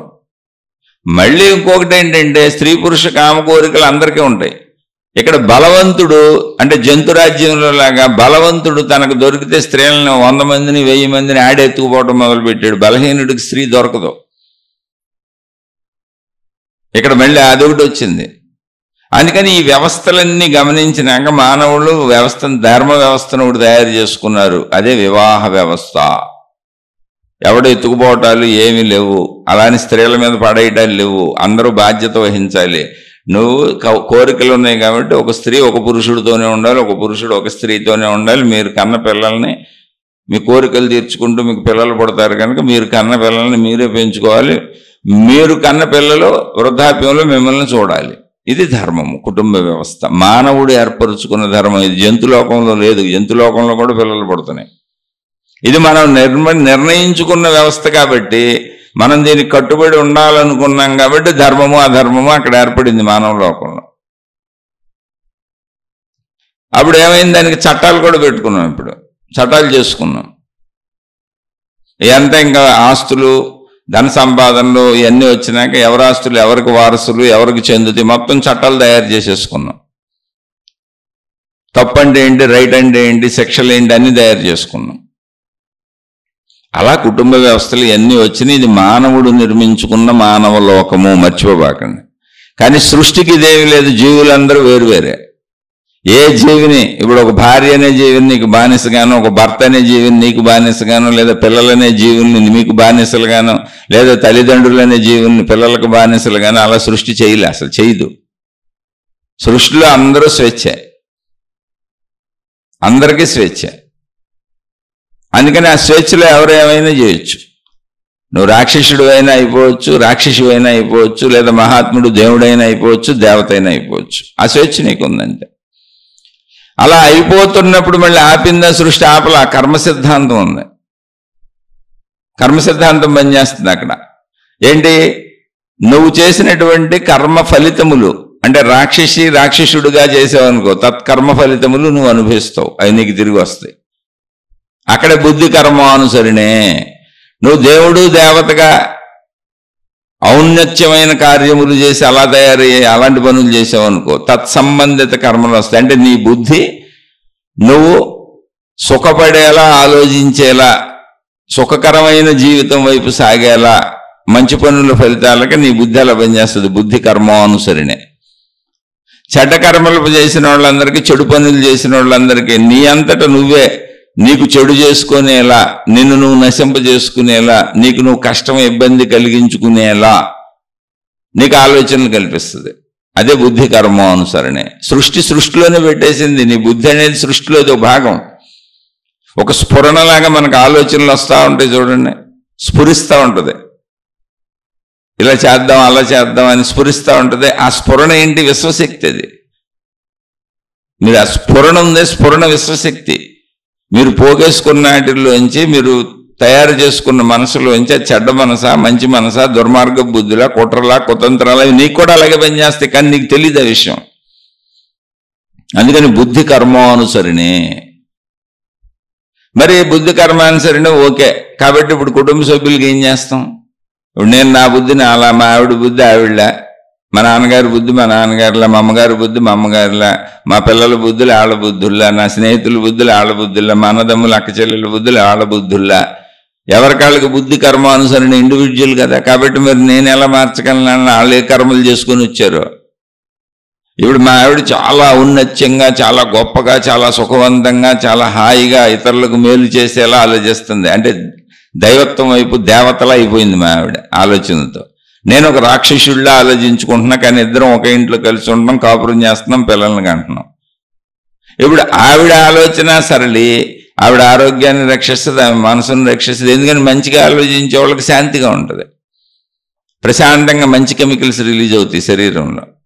ఆ మంచి కెమికల్స్ రిలీజ్ అయ్యి సంతృప్తిగా హాయిగా నిద్రపోతుంది, ఉన్నదాంతో సంతృప్తిగా ఉంటుంది. నాకున్నది చాలు, మా ఆయన చాలు, మా పిల్లలు చాలు, సంతృప్తిగా ఉన్నాను, హాయిగా బతుకుతున్నానని రోజు హాయిగా నిద్రపోతూ ఉంటుంది. ఆమె శారీరక మానసిక ఆరోగ్యాలు శుభ్రంగా ఉంటాయి. అదే స్వర్గం. ఆమె మంచిగా చూస్తుంది. ఇప్పుడు పిల్లలకి 100కి 45 మార్కులు వచ్చినాయి అనుకో, పోన్లే తప్పకుండా పాస్ అయ్యాడు మా అబ్బాయి అని తృప్తి పడుద్ది. 70 మార్కులు వచ్చినాయి అనుకో, పాపం బాగానే చదువుతున్నట్టున్నాడు పిల్లడు, బాగా కష్టపడుతున్నాడే అని చెప్పి ఇంకేదో కొత్త వంటకాలు వండి పెట్టి తృప్తి పడుద్ది. 100కి 99 మార్కులు వచ్చినాయి అనుకో, అయ్యో పిల్లోడు ఎంత కష్టపడిపోయాడు, పిల్ల ఎంత కష్టపడిపోయిందో అని చెప్పి మా నాయన ఏంట్రా ఎంత కష్టం, ఆయన దగ్గర నుంచి కాళ్ళు నొక్కి నిద్రపుచ్చి బొజ్జగిస్తూ ఉంటుంది. ఇంకా కష్టం మీదగా ఎన్ని వస్తాయి. ఏదో రకంగా తృప్తిగానే ఉంటుంది. తక్కువ వచ్చినా ఎక్కువ వచ్చినా తృప్తిగానే ఉంటారు మంచోళ్ళు, దైవత్వం వైపు సాగేటువంటి విధానం. అందుకని వాళ్ళ ఆరోగ్యం పాడవదు, వాళ్ళ మనసు పాడవదు, వాళ్ళ తృప్తిగా ఉండటం వల్ల వాళ్ళ భావం పాడవదు. ఎప్పుడు స్వర్గంలో ఉన్నట్టు ఉంటుంది వాళ్ళకి. స్వర్గంలో భావనే కదా. అందుకని వాళ్ళకి విరోధాలు కూడా రావు. 45 మార్కులు వచ్చినాయి ఏంటని పిల్లలతో గొడవలు పడరు, 70 వచ్చినాయి ఏంటని పొగడరు, 99 వచ్చిన కొడుకుని పొగిడేసి 45 వచ్చిన కూతురుని తిట్టరు. పాపం వాడికి అర్థమవుతుందిలే, పాపం దీని శ్రమ ఇది, పర్వాలేదమ్మా ఏం పర్వాలేదని ఇద్దరిని సమానంగా చూస్తారు. మంచి అలా ప్రయాణిస్తుంది. ఎక్కువని పొగిడేసి తక్కువని తిట్టదు. అది తృప్తి పడతా ఉంటుంది అన్ని చోట్ల, ఎక్కువ తక్కువలు తీసుకోదు అసలు. అది అలా మా ఆవిడ వెళ్తుంది అనుకోండి, నేను ఒక దుర్మార్గుడిని రాక్షసుడిని అన్ని చెడ్డ భావాలు పెట్టుకొని పైకి మంచిగా నటిస్తున్నాను అనుకోండి, నేను అశాంతికి లోనైపోతాను, అభద్రతకు లోనైపోతాను, నా పిల్లలకు వచ్చిన మార్కులకి అన్నిటికీ రకరకాలు అయిపోతుంటాను. ఎలాగైనా తప్పులు రైట్లు చేసేసి నా రాక్షస ప్రవృత్తిని ఎలాగోలా వ్యక్తపరుస్తుంటే ఏమవుద్ది, నా బాడీలో కెమికల్స్ మారిపోతుంటాయి. నా చెడ్డ భావాలకు తగ్గట్టు చెడ్డ కెమికల్స్ రిలీజ్ అవుతాయి. నాకు నిద్ర పట్టదు, అశాంతికి లోనవుతాను, షుగర్లు బీపీలు అనేక జబ్బులు వచ్చేస్తాయి, మానసిక వ్యాధులు వచ్చేస్తాయి. నా కుట్రలకి కుతంత్రాలకు తగ్గట్టు నా లోపల జబ్బులు వచ్చేస్తాయి. ఆ జబ్బులు అది క్యాన్సర్లు కావచ్చు, కిడ్నీలు చెడిపోవచ్చు, భయంకరమైన వ్యాధులు కావచ్చు. ఇప్పుడు నా కుటుంబ సభ్యులందరూ నాకు సహకరించి ప్రేమించిన నా లోపల ఉన్న వ్యాధి బాధ నన్ను బాధ పెడుతుంటే నేను సుఖంగా ఎలా ఉంటాను? నా మనసు నన్ను గాయపరుస్తుందిగా, దాని నుంచి నన్ను ఎవరు తప్పించలేరుగా. అది కర్మ అంటే. అందుకని ఇండివిజువల్ కర్మ తప్పుకోలేరు ఎవరు. మరి మేము అందరం కలిసాం కదండి, మా నాన్నకి ఏమన్నా అయితే బాధ, మా ఆవిడకి ఏమన్నా అయితే బాధ, నా పిల్లలకి ఏమన్నా అయితే కొంత బాధ అయితే ఉంటుంది కదండి. కొంత మాత్రమే ఉంటుంది. ముళ్ళు గుచ్చుకున్నోడు కొన్నంత నొప్పి నీకెందుకు ఉంటుంది? గుచ్చుకున్నోడు నొప్పి గుచ్చుకున్నోడిదే. ఇప్పుడు చూడండి, మరణించినా కూడా ఎంతోమంది నిత్యం మరణిస్తూనే ఉంటారు. ప్రతి కుటుంబంలో మరణించిన వాళ్ళు ఉంటారు. వాళ్ళు మరణిస్తే 4 రోజులు ఏడ్చి మన జీవితం మనం జీవించేయట్లా. అలాగే వ్యాధులు బాధలు అన్నీ స్టార్టింగ్లోనే, తర్వాత అలవాటు అయిపోతాయి, పట్టించుకోం. వాళ్ళ కర్మ అంతేం, కానీ మన జీవితం మనం జీవించుకుంటూ వెళ్ళిపోతాం. కానీ అది పడేవాడు కొన్నంత బాధ మనకు ఉండదు. మళ్ళీ ఇక్కడ ఇంకోటి చెప్పారు ఏంటంటే, అసలు ఇలా ఒక కుటుంబం కలుస్తుందే, ఇది రుణానుబంధు రూపేణ పశుపత్ని సుతాలయాం. అక్కడ కూడా ఇంకోటి చెప్పారు మహాత్ములు. ఇదంతా సత్యాలండి, పరిశీలించి చెప్పిన సత్యాలు. నమ్ముతావా నమ్మవా విషయమే లేదు, నమ్మటం తప్ప దారి లేదు. ఇటువంటి కుటుంబ సభ్యులు నాకు ఎందుకు కలిశారు అంటే రుణానుబంధ రూపేణ. ఇక్కడ అనేక జన్మలు సాగుతూ వస్తున్నాయి. మళ్ళీ ఇందులో వితండవాద ప్రశ్నలు వేసుకోబాకండి. విషయాన్ని అర్థం చేసుకోవాలి, కొంచెం ఓదార్పు, కొంచెం మంచి నేర్చుకోవాలి, జ్ఞానం తెలుసుకోవాలి, కొంచెం ఓర్చుకోవాలి, నాకు నేను చెప్పుకోవాలి, నన్ను నేను మంచిగా ఉంచుకోవాలి అనుకుంటే వితండ ప్రశ్నలు రావు మీకు. లేదంటే అన్ని వితండ ఆలోచనలు వస్తాయి. అంటే మీకు ఇది అసలు ఈ సబ్జెక్టే అవసరం లేదు, మీకు అనవసరంగా వింటున్నారని అర్థం. అలా అనవసరంగా వినే వాళ్ళు వినబాకండి. బాధలు పడే వాళ్ళకి మాత్రమే చెబుతున్నా ఇది నేను. ఆ బాధలో ప్రశ్నలు అడుగుతున్న వాళ్ళకి మాత్రమే ఇది వర్తిస్తుంది. వితండవాదులకు ఇది వర్తించదు. ఎందుకంటే అది నిరూపణ ఉండదు. బుద్ధి కర్మానుసరణ ఎలా నిరూపిస్తావు? ఎవడికాడికి తెలుస్తుంది, అంతే అర్థమవుతుంది. రుణానుబంధ రూపేణ పశుపత్ని సుతాలయం ఎలా నిరూపిస్తావు? అది జరుగుతున్న విషయాలను బట్టి మహాత్ములు గమనించి చెప్పిన సత్యాలు. నీ గౌరవించాలి, పెద్దోళ్ళు చెప్పారు అని నువ్వు కూడా పరిశీలించుకొని నిజం అనుకుంటే నమ్ము, లేకపోతే వదిలే. ఇవి నిరూపణ ఉండదు, కానీ ఖచ్చితంగా ఇవి నిజమే. ఎందుకని అంటే ఈ బంధాలు ఏర్పడుతున్నాయి, నాకే ఎందుకు ఏర్పడినాయి అన్న దానికి సమాధానం ఏంటి? నాకే ఎందుకు ఇలా జరుగుతుంది, నేనే ఎందుకు ఇలా అయ్యాను, నాకే ఎన్ని కష్టాలా, నాకే ఎన్ని బాధలా, నాకే ఎలాంటి వాళ్ళు తగిలారా నా జీవితమే ఇలా ఎందుకయింది, అందరూ ఇదే అడుగుతున్నారు. ఇంతకీ జోక్ ఏంటంటే ఎవరికాళ్ళు నా జీవితమే ఇలా ఎందుకయింది అంటున్నారు. అందరూ ఇలాగే అనుకుంటున్నారు 800 కోట్ల మంది. అన్నప్పుడు రుణానుబంధ రూపేణ, రుణము అంటే అప్పు, అనుబంధము అంటే అప్పుని అనుసరించి వచ్చిన బంధము. అంటే ఈ జన్మలో అప్పు అంటే ఏంటి? డబ్బు కావచ్చు, వాడుకోవటం కావచ్చు, ఏ విధంగా అయినా ఇతరులను మనం వాడేసుకుంది. అది సుఖపరంగా కూడా కావచ్చు. ఇప్పుడు శారీరక సుఖంలో ఒక భర్త భార్యను వాడేసుకుంటున్నాడు విపరీతంగా, ఆ భార్యకే అంత శారీరక సుఖ అవసరత లేదు, భర్త కోసం భరిస్తుంది. అలాగే మిగిలిన పనులకు కూడా భార్యను వాడేసుకుంటున్నాడు. తిరిగి భార్య మీద అంత ప్రేమ చూపించడు, తిరిగి ఆమెకి ఏమి సమకూర్చడు, ఏదో కొద్దిగా సమకూరుస్తూ ఉంటాడు బతకడానికి, కానీ తను ఎక్కువ వాడేసుకుంటున్నాడు. అలా పిల్లలు తల్లిదండ్రులు అయి ఉండొచ్చు, తల్లిదండ్రులు పిల్లలకి అయి ఉండొచ్చు, ఏ బంధమైన స్నేహితులైనా అయి ఉండొచ్చు. ఎదుటి వాళ్ళని అనేక రకాలుగా వాడుకోకుండా బతకడం కుదరదు ఇక్కడ. కానీ వాడుకునే విధానం ఎలా ఉండాలి అన్నప్పుడు, నువ్వు ఎంత వాడుకుంటున్నావో అంత ఎదుటివాడికి సమానంగా ఇవ్వాలి. అది ఏ రూపంలోనే కావచ్చు, వాడుకున్న రూపంలోనే కాకపోవచ్చు. నీ అవసర రూపంలో నువ్వు వాడుకున్నావు, వాళ్ళ అవసర రూపంలో వాడికి ఇవ్వు. అది ఎలా ఉండాలి? సమానంగా ఉంటే రుణాలు కరెక్ట్గా ఉంటాయి. ఎక్కువ ఇస్తే నో ప్రాబ్లం, సమానత తెలియనప్పుడు కొంచెం ఎక్కువ ఇచ్చే ఎదుటోడికి. ఆధ్యాత్మికత ఎప్పుడు ఇతరులకు మేలు చేయమని చెబుతుంది. అంటే ఏంటి? ఎక్కువ ఇచ్చేయటం. అది ఎంత వాడుకున్నానని లెక్కలేదు, అసలు వాడుకున్నానని లేనని లెక్కొద్దు, నువ్వు చేయగలిగిన మంచి ఎప్పుడు చేస్తానే ఉండండి. అదే ఆధ్యాత్మికత చెబుతుంది. వాడేసుకొని ఇతరులకు ఇవ్వకపోవటమే దుర్మార్గత్వం. అది ఏదైనా సరే, ఇంట్లో అయినా సరే, బయట అయినా సరే. అది ఇంకా స్థాయి ఎక్కడ వరకు వెళ్తుంది అంటే రాక్షసుడి వరకు వెళ్తుంది. అలాగే ఇవ్వటం అనే స్థాయి ఎక్కడ వరకు వెళ్తుంది? వాడుకోపోయినా ఇవ్వటం, వాడుకున్నా ఎక్కువ ఇవ్వటం అనే స్థాయి ఎక్కడ వరకు వెళ్తుంది అంటే దైవత్వం వరకు వెళ్తుంది. అంతే. మంచి చెడు. మంచి తారాస్థాయి దైవత్వం, చెడు తారాస్థాయి రాక్షసత్వం. అలా ఏదో ఒకటి మనం చేస్తున్నప్పుడు రుణానుబంధ రూపేణ మనం అలా అనేకం చేస్తూ ఉంటాం, అనేక జన్మలు ఎత్తుతూ ఉంటాం. అందులో వాడుకుంటూ ఉంటాం, కొంత ఇస్తుంటాం, కొంత ఇవ్వకుండా ఉంటాం, లేదా కొంత ఎక్కువ ఇస్తుంటాం, కొంత తక్కువ తీసుకుంటుంటాం, ఏదో ఒకటి ఉంటుంది. అలా నీకు బాకీలు ఉన్న వాళ్ళు ఇప్పుడు నీ ఇంట్లో కుటుంబ సభ్యులుగా వచ్చారు. నీ భర్తగా కానీ, నీ భార్యగా కానీ, నీ తల్లిదండ్రులుగా కానీ, నీ అన్నదమ్ములుగా కానీ, నీ బిడ్డలుగా కానీ, మొత్తం నీ చుట్టూ వచ్చిన వాళ్ళందరూ కూడా నువ్వు ఏది నా కుటుంబం అనుకుంటున్నావో, ఎవరు నా మిత్రులు అనుకుంటున్నావో, ఎవరు నీకు కలిశారో, ఏ ప్రదేశంలో నువ్వు పుట్టావో, ఎంత చిన్నదైనా సరే, ఆ స్థలం కావచ్చు, ఆ ప్రదేశం కావచ్చు, ఆ పదార్థాలు కావచ్చు, ఆ మనుషులు కావచ్చు, ఆ విషయాలు కావచ్చు, అదంతా నీకు రుణం ఉన్నది. నువ్వు రుణం ఉన్నది. అక్కడ నీకు బంధాలు ఉన్నాయి. రుణం ఉన్న చోట బంధాలు ఉంటాయి. ఒకటే గుర్తు, నువ్వు ఎంత చేసినా నిన్ను బాధ పెడుతున్నారు, నీకు తిరిగి ఇవ్వటం లేదు అంటే అర్థం ఏంటి అంటే నువ్వు వాళ్ళకి బాకీ ఉన్నావు అని అర్థం. నువ్వు వాళ్ళకి బాకీ ఉన్నావు. అందుకని ప్రకృతి చాలా తెలివిగా చక్కగా ఏం చేసిందంటే, అయ్యా నువ్వు గతంలో, అమ్మ నువ్వు గతంలో వాళ్ళని వాడేసుకొని, గతం అంటే ఇంతకు ముందు రోజులు అయి ఉండొచ్చు, ఇంతకు ముందు జన్మలు అయి ఉండొచ్చు, అందరి దగ్గర పొందేసి దొబ్బేసి తిరిగి వాళ్ళకి ఇవ్వకుండా నీ పెత్తనం సాగింది కదా అని, బలం సాగింది కదా అని సాగించుకున్నావు. అందుకని ఇప్పుడు నీ ఏర్పాటే అలా చేసేసా, నేను ఫిక్స్ చేసేసా. నువ్వు తప్పించుకోవటం కుదరదు. నీ కుటుంబంలో తెచ్చిపెట్టేసా, భర్తగా పెట్టేసా, భార్యగా పెట్టేసా, కొడుకుగా పెట్టేసా, కూతురుగా పెట్టేసా, అన్నగా పెట్టేసా, తమ్ముడుగా పెట్టేసా, ఏదో ఒక బంధంగా పెట్టేసా. చచ్చినట్టు ఇప్పుడు వాళ్ళు నిన్ను పీక్కు తింటారు, నువ్వు పడతానే ఉంటావు. ఎంతవరకు అంటే నువ్వు వాళ్ళని గతంలో ఎంత పీక్కుతున్నావో అంత. రుణ అనుబంధ రూపేణ. రుణము అంటే అప్పు, బాకీ. బాకీని అనుసరించి వచ్చిన బంధము రుణానుబంధము. అందుకని మీరు గమనించి చూడండి, మీరు ఎంత చేసినా తిరిగి మీకు చేయట్లేదు, మిమ్మల్ని ఇబ్బంది పెడుతున్నారు, మిమ్మల్ని బాధ పెడుతున్నారు, మిమ్మల్ని కష్టపెడుతున్నారు అంటే ఒకటే అర్థం. మహాత్ములు చెప్పింది నేను చెప్పేది కాదు. మీరు నమ్మితే నమ్మండి, నమ్మితే ఉపశమనంగా ఉంటుంది, జ్ఞానం అర్థం అవుద్ది, ఇప్పటి నుంచి మంచిగా బతకటం వస్తుంది. నేను నమ్మను అనే వితండవాదంలోకి వెళ్తే అసలు ఇది వినబాకండి, ఎందుకంటే ఇది నిరూపణ లేని సత్యములు.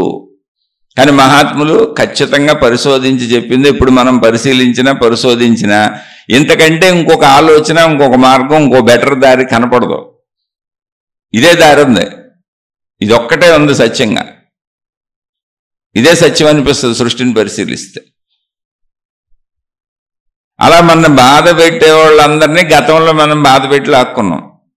మన దగ్గర లాక్కుంటున్న వాళ్ళు కావచ్చు, బాధ పెడుతున్న వాళ్ళు కావచ్చు, ఏదైనా కానీ. అలాగే మన సుఖ పెట్టేవాళ్ళు ఉంటారు కొంతమంది. చూడండి, తల్లిదండ్రులు వాళ్ళ పిల్లల కోసమే బతుకుతారు. వద్దన్న కొందుకు ఎత్తుకొని ముద్దులాడించి మాత్రం తిను తిను తినని అంటపడుతుంటారు. అలా చాలామంది కుటుంబ సభ్యులకి, భార్యకి చేస్తారు, భర్తకి చేస్తారు. వాళ్ళు వద్దన్నా కూడా వాళ్ళకి చేస్తానే ఉంటారు. వాళ్ళు వెనకబడి తిరుగుతూనే ఉంటారు. అన్నకి, తమ్ముడికి, అక్కకి, చెల్లికి. దానికి మంచితనం మనం ఏదో చాలా మంచోళ్ళను పేర్లు పెడతాం మనం. అలాగే సమాజానికి చేస్తుంటారు. బోల్డ్ మంది సమాజ సేవకులుగా అవుతూ ఉంటారు. బోల్డ్ మంది ప్రపంచాన్ని ఉద్ధరిస్తామని తిరుగుతూ ఉంటారు. వీళ్ళందరూ ఎవరో తెలుసా? ప్రపంచాన్ని ఉద్ధరిస్తామన్న వాళ్ళంతా గతంలో ప్రపంచం నుంచి లాగేసుకున్నాళ్ళు. ఇప్పుడు చూడండి, పెద్ద పెద్ద స్కాములు ఉంటాయి.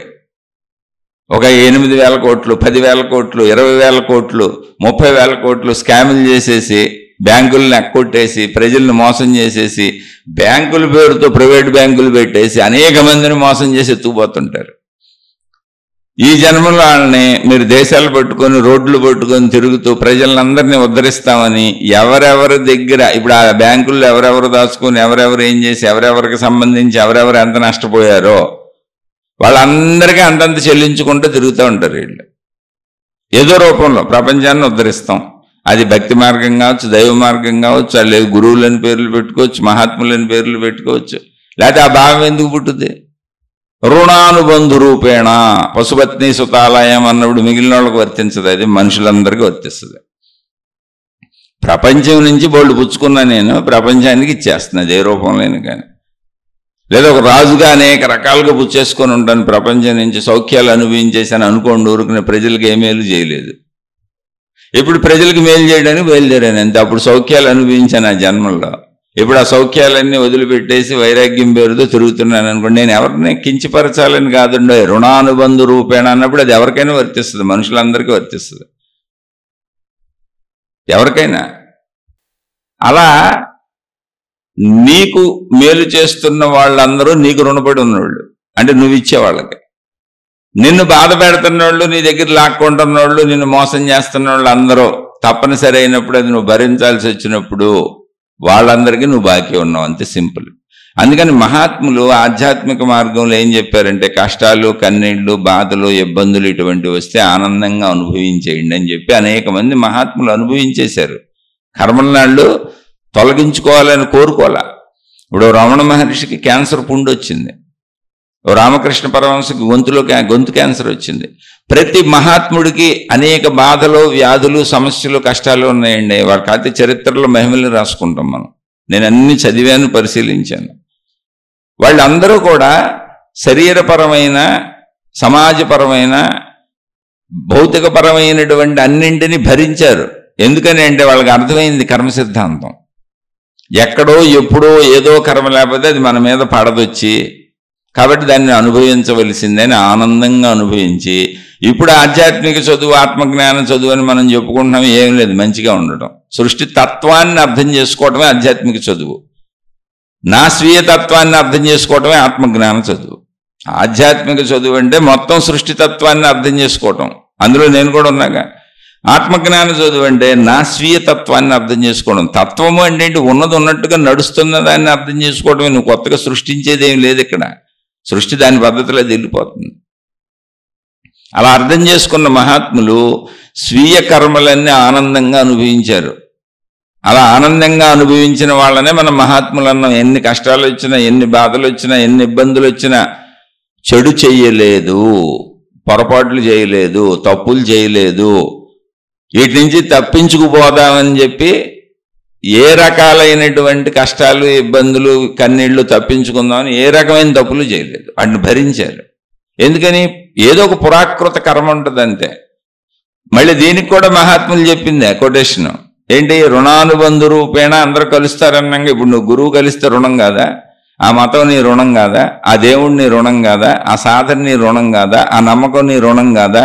అటువంటి గురువు, అటువంటి దేవత, అటువంటి దేవుడు, అటువంటి మతము, అటువంటి మాతాజీని ఎందుకు దగ్గర వెళ్ళి బోల్డ్ మంది అనేక రకాల క్షుద్రమైనటువంటి విధానాలతో మనుషుల్ని పీడించుకు తింటున్నటువంటి మార్గాల్లో, భక్తి మార్గాల్లో, దైవ మార్గాల్లో క్షుద్రమైన వాళ్ళు ఉన్నారు. ప్రజల్ని మోసం చేసి డబ్బులు లాగేసుకొని భక్తుల్ని భయపెట్టి, శిష్యుల్ని భయపెట్టి, నన్ను వదిలిపెట్టి వెళ్ళిపోతే నువ్వేదో అయిపోతావు, ఈ మార్గం తప్పితే నువ్వేదో అయిపోతావు, ఈ దేవుణ్ణి వదిలిపెట్టి నా మార్గం వదిలిపెట్టి వెళ్ళిపోతే నువ్వు నీ కుటుంబం నాశనం అయిపోతారని భయపెట్టి నడుపుతున్న వాళ్ళు ఎంతోమంది ఉన్నారు. మరి నీకు అలాంటి వాళ్ళు ఎందుకు తగిలారంటే రుణం. నువ్వు ఇలా ప్రజల్ని ఎంతమందిని భయపెట్టావు, అందుకని అలాంటి గురువు బారిన పడ్డావు వెళ్ళి. అన్ని రుణాలే. దాన్ని వ్యాఖ్యానించుకొని ఇవన్నీ చెప్పాలి అంటే కొన్ని లక్షల పేజీల పుస్తకాలు రాయొచ్చు వీటి మీద ఈ వ్యాఖ్యానాలతో. కాదు, అర్థం చేసుకెళ్ళిపోండి అంతే. కొన్ని వందల వేల శీర్షికలు చెప్పొచ్చు. కాదు, అక్కడ విషయం అర్థం చేసుకోండి. నువ్వు ఒక మతమైనా రుణమే, నువ్వు ఒక ప్రదేశమైనా రుణమే, ఒక దేవుడైనా రుణమే, ఒక గురువైనా రుణమే, ఒక మాతాజీ అయినా రుణమే. ఆ రుణానుబంధాల వల్ల అక్కడ ఇరుక్కుపోయి దాంట్లో కొట్టుకుంటూ ఉంటావు రుణం తీరేవరకు అంతే. ఆ భావాలతో కొట్టుకుంటూ ఉంటావు. ఆ భావాలతో సుఖపడతావో దుఃఖపడతావో ఇబ్బంది పడతావో అక్కడ ఉన్నదాన్ని బట్టి ఆ రుణం ఎలా ఉంటే అలా. ఒకటే గుర్తుపెట్టుకోండి, మీకు హాయి కలుగుతుంది, మీకు తృప్తి కలుగుతుంది, మీకు ఆనందం కలుగుతుంది అంటే మీరు ఎదుటి వాళ్ళకి ఇచ్చారు. అది మతమైనా, మార్గమైనా, దేవుడైనా, మనిషి అయినా, ఎవరైనా, మామూలు భౌతికమైన, ఆధ్యాత్మికమైన. మీకు దుఃఖం కలుగుతుంది, బాధ కలుగుతుంది, భయం కలుగుతుంది, ఇబ్బంది కలుగుతుంది, అశాంతి కలుగుతుంది అంటే మీరు వాళ్ళ దగ్గర తీసుకున్నారు, వాళ్ళకి ఇవ్వలేదు. అది మతమైనా, దేవుడైనా, గురువైనా, మాతాజీ అయినా, ఆధ్యాత్మికమైన, భౌతికమైన, మామూలు మనుషులైన, కుటుంబ సభ్యులైన. ఇంతే సూత్రం. రుణానుబంధ రూపేణ అన్నప్పుడు అందరికీ వర్తిస్తుంది. అది ఎవరికైనా వర్తిస్తుంది. భూమి మీద ఉన్న అందరికీ వర్తిస్తుంది. ఎంత పర్ఫెక్ట్గా వర్తిస్తుందో తెలుసా మీకు? దాన్ని మహాత్ములు ఎక్కడ తప్పించలా. కర్మలు మారిపోతాయి, దేవుళ్ళకు మారిపోతాయి అని చెప్పలా. శ్రీరామచంద్రుడు చెట్టు చాటు నుంచి వాలిని చంపాడు అని రామాయణంలో ఉంటుంది. అంటే ఊరికి ఉదాహరణగా చెప్పుకున్నాం. మళ్ళీ వితండవాదంగా పట్టుకేలాడబాకండి. భగవంతుడిని లెక్కలేసి అంత గొప్పవాళ్ళం కాదు మనం. కానీ కర్మ సిద్ధాంతాన్ని ఎక్కడా మహాత్ములు తప్పించలేదు అనే సత్యాన్ని మీకు చెబుతున్నా. శ్రీరామచంద్రుడు చెట్టు చాటు నుంచి వాలిని చంపాడు. వాలి దుర్మార్గుడే, కానీ చెట్టు చాటు నుంచి చంపాడు. తత్ఫలితంగా చెట్టు చాటు నుంచి బాణం వచ్చి తగిలి శ్రీకృష్ణ అవతారంలో కృష్ణుడు చనిపోయాడు. అదే రాముడు కృష్ణుడిగా వచ్చాడు. ఎక్కడ మార్చారు? కర్మ సిద్ధాంతం మారలా. జన్మ జన్మకి కర్మ సిద్ధాంతం వెంటబడి వచ్చింది. దాన్ని చూపించారు మనకంటున్నా. అలాగే దశరథ మహారాజు అంటే శ్రీరాముడు యొక్క తండ్రి, ఆయన వేటకెళ్ళినప్పుడు, యవ్వనంలో ఉండి వేటకెళ్ళినప్పుడు వేటాడటం రాజుల యొక్క అలవాటు. అదొక అలవాటు. మనం ఇప్పుడు సినిమాలకు వెళ్ళినట్టు, షికారులకు వెళ్ళినట్టు అప్పుడు లేవు. అప్పుడు వేటాడేవాళ్ళు సరదాగా. వేటకెళ్ళినప్పుడు ఆయన శబ్దభేది అనేటువంటి అస్త్రాన్ని ప్రయోగించారు. అది ధనుర్విద్య, బాణం వేశారనమాట. శబ్దభేది అంటే ఏంటి? శబ్దాన్ని బట్టి గురి చూసి కొడతారు. ఎదురుగా ఎక్కడుందో తెలీదు. కొట్టేటువంటి జంతువు కనపడదు, కానీ శబ్దం ఫలానా సౌండ్ను బట్టి కొట్టాలి. సౌండ్ ఉన్న దిశలో గుర్తించి పర్ఫెక్ట్గా ఇక్కడ ఉంటుంది ఆ జంతువు అని దానికి బాణం అక్కడికి వేయాలి. అలా శబ్దభేది ప్రయోగించాడు ఆయన. శబ్దభేది ప్రయోగించినప్పుడు ఆయన ఉద్దేశం ఏంటి? ఒక కొలనులో ఒక జంతువు వచ్చి నీళ్లు తాగుతుంది అని, ఆ నీళ్ల శబ్దం బుడబుడబుడ అవుతుంది. కాబట్టి ఆ జంతువుని కొడుతున్నానని కొలనులో ఉన్న జంతువుని కొట్టాడు ఆయన. ఆయన భావన అది. కానీ అక్కడ ఆ బాణం వెళ్ళి శ్రవణ కుమారుడు అనేటువంటి ఒక బాలుడికి తగిలింది. అతను కొండతో నీళ్లు పడుతున్నాడు. ఆ శబ్దం కూడా బుడబుడబుడమని వస్తుంది. ఆ కుర్రోడు చనిపోయాడు. అయితే చనిపోయే ముందు ఆ కుర్రోడు ఈయన పరుగున చూస్తే కుర్రోడు, అయ్యో నేను చాలా తప్పు చేశాను, నన్ను క్షమించునైనా, నేను పొరపాటును కొట్టాను, నేను ఇలా జంతువు అనుకున్నాను, శబ్దభేది ప్రయోగించాను, చూడలేదు, చూస్తే అసలు కొట్టేవాడిని కాదన్నాడు. ఆయన పర్వాలేదండి, ఏం పర్వాలేదు, కానీ నా తల్లిదండ్రులకి కళ్ళు లేవు, వాళ్ళని ఒక కావిడిలో పెట్టుకొని తండ్రిని తల్లిని నేనే మొదాన మోసుకుంటూ తిరుగుతున్నాను. వాళ్ళకి నీటి కోసం వాళ్ళని అక్కడ పెట్టి వచ్చి నీరు కోసం వచ్చాను. వాళ్ళకి కళ్ళు కనపడవు, కొంచెం నా తల్లిదండ్రులను చూడండి బాబు అని చెప్పి అతను ప్రాణాలు విడిచేశాడు. ఈయన పాపం నీళ్లు తీసుకెళ్ళి ఆ తల్లిదండ్రులకి ఇచ్చి, ఇలా మీ బిడ్డ చనిపోయాడు, నేనే చంపేశాను అని పాపం ఆయన ధర్మంగా ఉన్నదో చెప్పాడు ఆయన. అప్పుడు వాళ్ళు ఆయన్ని శపించారు. ఏంటి? ఎందుకనంటే వాళ్ళకి ఆధారం లేదు, పైగా పుత్రవాత్సల్యం మనకు కూడా ఉంటుందిగా. మన కొడుకు కూతురు అంటే మనకి ఎంత బాధ ఉంటుంది, ఎంత ఆనందం ఉంటుంది. వాళ్ళకి ఏదన్నా వస్తే తట్టుకోలేని స్థితి ఎలా ఉంటుంది, వాళ్ళు ఎప్పుడు సుఖంగా ఉండాలని కోరుకునే మనస్థితి ఎలా ఉంటుంది, ఉంటుందిగా మనకి. వాళ్ళు అప్పుడు ఏం చేశారంటే దశరథుడికి, నాయనమ్మ నువ్వు ఎన్ని చెప్పినా పుత్ర శోకాన్ని భరించలేకపోతున్నాం మేము, నువ్వు పొరపాటు చేసావు రైట్, కానీ మా బిడ్డ పోయాడు, మాకు అసలు చూపు లేదు, ఎలా బతుకుతాం, మాకున్న ఆధారం ఆడి, ఆ పుత్ర శోకాన్ని భరించలేక మేము ప్రాణాలు వదిలేస్తున్నాం అని వాళ్ళు ఆ ప్రాణాలు వదిలేమని చెప్పారు. నువ్వు కూడా పుత్రశోకం భరించలేక ప్రాణాలు వదిలేస్తావు నాయన, సేమ్ కర్మ ఇక తప్పదు అని. అదే సేమ్ కర్మ రిపీట్ అవుద్దని. అందుకని దశరథ మహారాజు రాముడు వనవాసానికి వెళ్తే చనిపోయాడు. రాముడికి తెలుసు తన తండ్రి తను లేకపోతే బతకలేడు అని. కానీ అక్కడ కైకమ్మ కోరిన వరం, ఆడిన మాట తప్పరాళ్ళు, అక్కడ ఉన్న పరిస్థితులు బలవంతంగా అలాగే చేస్తున్నాయి. అలా అని కైకమ్మకి దశరథుడు అంటే ఇష్టమే, ఆయన సొంత భర్తే కదా. భర్త చెబుతున్నాడు, రాముడు వెళ్తే నా ప్రాణం పోద్ది, నువ్వు ఇలాంటి వరం కోరుకోకు, రాముడిని వెళ్ళనీయకు, నేను నీకు వరం ఇచ్చాను, చెప్పలేకపోతున్నాను, నీ మాటకు అడ్డు చెప్పలేకపోతున్నాను, కానీ రాముడు వెళ్తే నేను బతకను అని చెబుతున్నాడు. కానీ కైకకి అది నమ్మబుద్ధి కావట్లేదు. ఓ మనిషి వెళ్ళిపోతే మనిషి ఎందుకు చచ్చిపోతాడు అనిపిస్తుంది ఆమెకి. భర్త చనిపోతాడు అనుకుంటే ఆమె రాముడిని అడవులకు పంపేంత దుర్మార్గురాలు కాదు, భర్త నేను చంపుకోదు. కానీ ఆ సమయంలో నమ్మబుద్ధి కావట్ల, బుద్ధి కర్మానుసరినే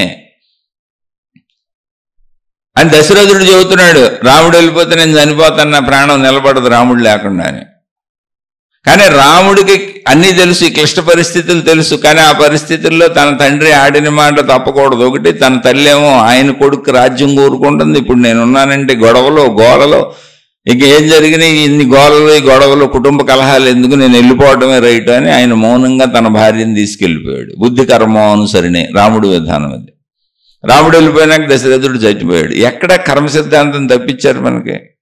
తప్పించలే. రుణానుబంధు రూపేణ ఈ కర్మ ఇలాగే జరగాలంటే ఇలాంటి వాళ్ళే మనం కలవాలి. కైకొచ్చి దశరథుడిని కలవకపోతే, రాముడు వాళ్ళకి పుట్టకపోతే, రాముడు ప్రథమ సంతానం కాకపోతే, కైకకి గతంలో దశరథుడు వరాలు ఇచ్చి ఉండకపోతే, ఆ కైకి వరం ఇప్పుడు కోరుకోకపోతే, కైకకు భరతుడు అనే కొడుకు పుట్టకపోతే, ఆ భరతుడికి రాజ్యం కావాలని కైకకు అనిపించకపోతే, ఈ సిచ్యుయేషన్స్ అన్నీ జరగకపోతే ఆ కర్మ ఎలా తీరుతుంది? అది దశరథుడికి. ఆయన ప్రాణం అలాగే కోల్పోయాడు. మళ్ళీ ఈ సిచ్యుయేషన్స్ అన్నీ ఎలా జరగకపోతే రావణాసురుడు ఎలా చనిపోతాడు?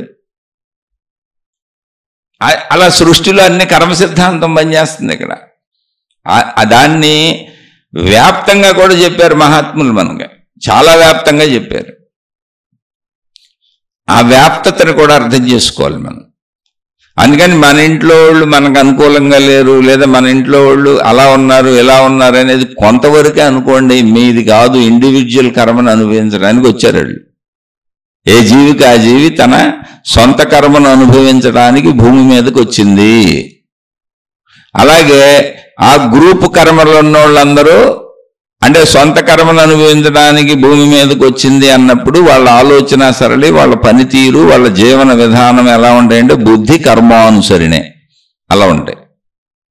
గ్రూప్ కర్మలు అంటే ఏంటి అంటే రుణానుబంధు రూపేణ, అందరూ రుణాలను అనుసరించి వీళ్ళు బంధువులుగా కలుస్తారు. అమ్మగా, నాన్నగా, అక్కగా, చెల్లిగా, తమ్ముడుగా, భార్యగా, భర్తగా. ఇది సృష్టి ఏర్పాటు, నువ్వు తప్పుకోలేవు. ఎందుకని సృష్టి ఏర్పాటు నువ్వేట తప్పుకోగలవు? అసలు సృష్టి ఎంత ఉందో తెలియదుగా. అనంత సృష్టి, విశ్వవ్యాపక సృష్టి, అద్భుత సృష్టి శక్తి, నువ్వెలా తప్పుకుంటావు?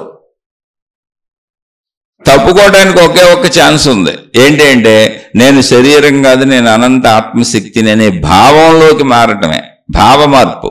అప్పుడు శరీరం అనుభవిస్తూ ఉంటుంది, మనసు అనుభవిస్తూ ఉంటుంది. కానీ నీ భావం అనంత ఆత్మశక్తిలో లీనమై ఉంటుంది కనుక దాన్ని మోక్షము అన్నారు, వాళ్ళని జీవన్ముక్తుడు అన్నారు.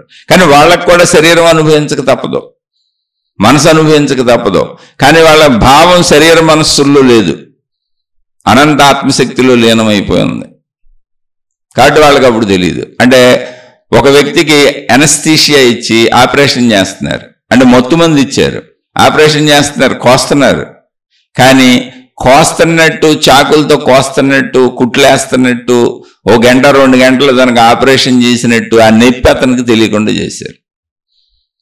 నొప్పి తెలియకుండా చేశారు కానీ కర్మ అనుభవించాడు. చాలా జాగ్రత్తగా ఆలోచించండి. నొప్పి తెలియకుండా డాక్టర్లు అనస్థీషియా ఇచ్చారు, అంటే మొత్తం మంది ఇచ్చారు. కానీ సేమ్ కర్మే అనుభవించాడు. కోత పడింది, అన్నీ జరిగినాయి, కుట్లేశారు, నానా బాధ అయింది, నానా రప్చర్ అయింది. అదే అనస్థీషియా ఇవ్వకుండా కోస్తే, అనస్థీషియా అనేది ఇవ్వకుండా కోస్తే అంటే ఇది ఎలాంటిదంటే ఇప్పుడు రోడ్డు సైడ్ యాక్సిడెంట్ అయింది, ఒక కారు వచ్చి గుద్దేసింది, ఈడ్చుకుంటూ వెళ్ళిపోయింది, మొత్తం కొట్టుకుంటా దున్నేసుకుంటా బొయ్యికలు ఇరిగిపోయి యాక్సిడెంట్లు అయిపోయి తుక్కు అయిపోయి హాస్పిటల్కి వస్తూ ఉంటారు. ఎంత నరకం అనిపిస్తారో తెలిసాడు. అసలు వాళ్ళు కోలుకోవడానికి ఎంతకాలం పడుతుందో తెలుసు. అప్పుడేంటి అనస్థీషియా లేకుండా జరిగింది అది. ఎనస్థీషియా ఇస్తే జరిగింది ఇది. అంటే మోక్షము అంటే ఏంటో తెలుసా? శరీరం అలాగే ఉంటుంది, మనసు అలాగే ఉంటుంది. ఎనస్థీషియా ఇచ్చి ఆపరేషన్ చేసిన పేషెంట్ కర్మ అనుభవించాడా లేదా అంటే, ఎనస్థీషియా ఉంది కాబట్టి, అంటే మత్తు మందు ఉంది కాబట్టి కర్మ అనుభవించలేదు. కోసారు కాబట్టి, కుట్లేశారు కాబట్టి, గంటలు ఆపరేషన్ జరిగింది కాబట్టి ఖచ్చితంగా కర్మ అనుభవించాడు. ఇప్పుడు కర్మ అనుభవించాడా లేదా అంటే రెండు ఉన్నాయి అక్కడ, అవును కాదు. ఎందుకని కర్మ అనుభవించిన భావం అతనికి తెలియదు కనుక, ఆమెకు తెలియదు కనుక, ఎనస్థీషియా అనే మత్తు మందు ఇవ్వబడింది కనుక కర్మ అనుభవించలేదు. నాకు తెలియనప్పుడు కర్మ అనుభవించడం వల్ల అవుద్ది. కానీ కోత పడింది కనుక, జరిగింది కనుక, మొత్తం అంతా జరిగింది కనుక అనుభవించాను. ఇదే ఎనస్థీషియా లేదు, యాక్సిడెంట్ అయింది, జారిపడ్డానికి కాలు ఇరిగిపోయింది, విపరీతమైన బాధ, తీసుకెళ్లి నొప్పి, లేదా యాక్సిడెంట్ లేని తుక్కుగా యాక్సిడెంట్ లేని అవి డైరెక్ట్ జరిగిపోయిన, అక్కడ ఎనస్థీషియా లేదు, ఆ బాధ అనుభవిస్తూనే ఉన్నాను. అలా ఉంటుంది. ఇక్కడ జీవన్ముక్త స్థితి ఎలాంటిదంటే ఎనస్థీషియా లాంటిది. శరీర స్థితిని మనోస్థితిని దాటి నేను అనంత ఆత్మశక్తి ఎరుకలోకి వెళ్ళిపోయాను. అది సాధన చేత కుదురుద్ది. అది మోక్షం అంటే. మోక్షం అంటే మహిమలు జరగటం, మాయలు జరగటం కాదు.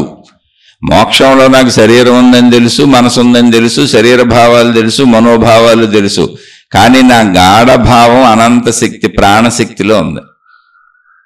శక్తి భావంలో గాఢంగా ఉన్నాను, మనోశరీర భావాల్లో పరిమితంగా ఉన్నాను. దీనికి ఉదాహరణ రమణ మహర్షి. రమణ మహర్షికి 3 సార్లు కత్తులతో కోసి ఆపరేషన్ చేశారు. అయ్యా మీకు మత్తు మందు ఇస్తాము, మీ శరీరం కోతలు కోసినప్పుడు చాలా నొప్పిగా ఉంటుంది, భరించలేదు అని చెప్పారు. ఎవరో తట్టుకోలేరు అసలు మనుషులు అని చెప్పారు. అంత బాధగా ఉంటుంది. మరి కత్తితో కోస్తుంటే ఎలా, మెలకువలో ఎలా తట్టుకోగలం అంటే ఆయన అన్నారు, అసలు నేను శరీరమే కాదు, నేను అనంత ఆత్మస్వరూపుణ్ణి. అంటే మళ్ళీ శరీరం ఏంటి, నాకు ఆ శరీర భావన లేదు, కావాలంటే కోసుకోండి అన్నారు. నాకే మత్తు ఇవ్వక్కర్లేదు, ఎందుకంటే ఆల్రెడీ నేను మోక్షం అనే మత్తులో ఉన్నాను అన్నారు ఆయన. అంటే శక్తి భావనలోకి వెళ్ళారు. మనకది తెలియదు అంతే. నేను శరీర భావనలో గాఢంగా ఉన్నాం, ఏ భావనలో గాఢంగా ఉన్నామో అది బాగా పనిచేస్తుంది మనకి ఇది పనిచేస్తుంది. ఆయన్ని అడిగారు తర్వాత భక్తులు, అంటే ఈ కన్ఫ్యూజన్గా ఉంది, మనకేమో శరీర భావం, ఆయనేమో మోక్షం ఆత్మస్వరూపం అంటున్నారు, నేను ఆత్మస్వరూపం అంటున్నారు. అసలు ఆ స్థితి ఎలా ఉంటుందో మామూలు వాళ్ళకి తెలియదు. అందుకని ఆయన చుట్టూ చేరిన ఆయన భక్తులు శిష్యులు ఆయన అడిగారు, ఏమండి మీకు ఈ స్థితి ఎలా ఉంది అని.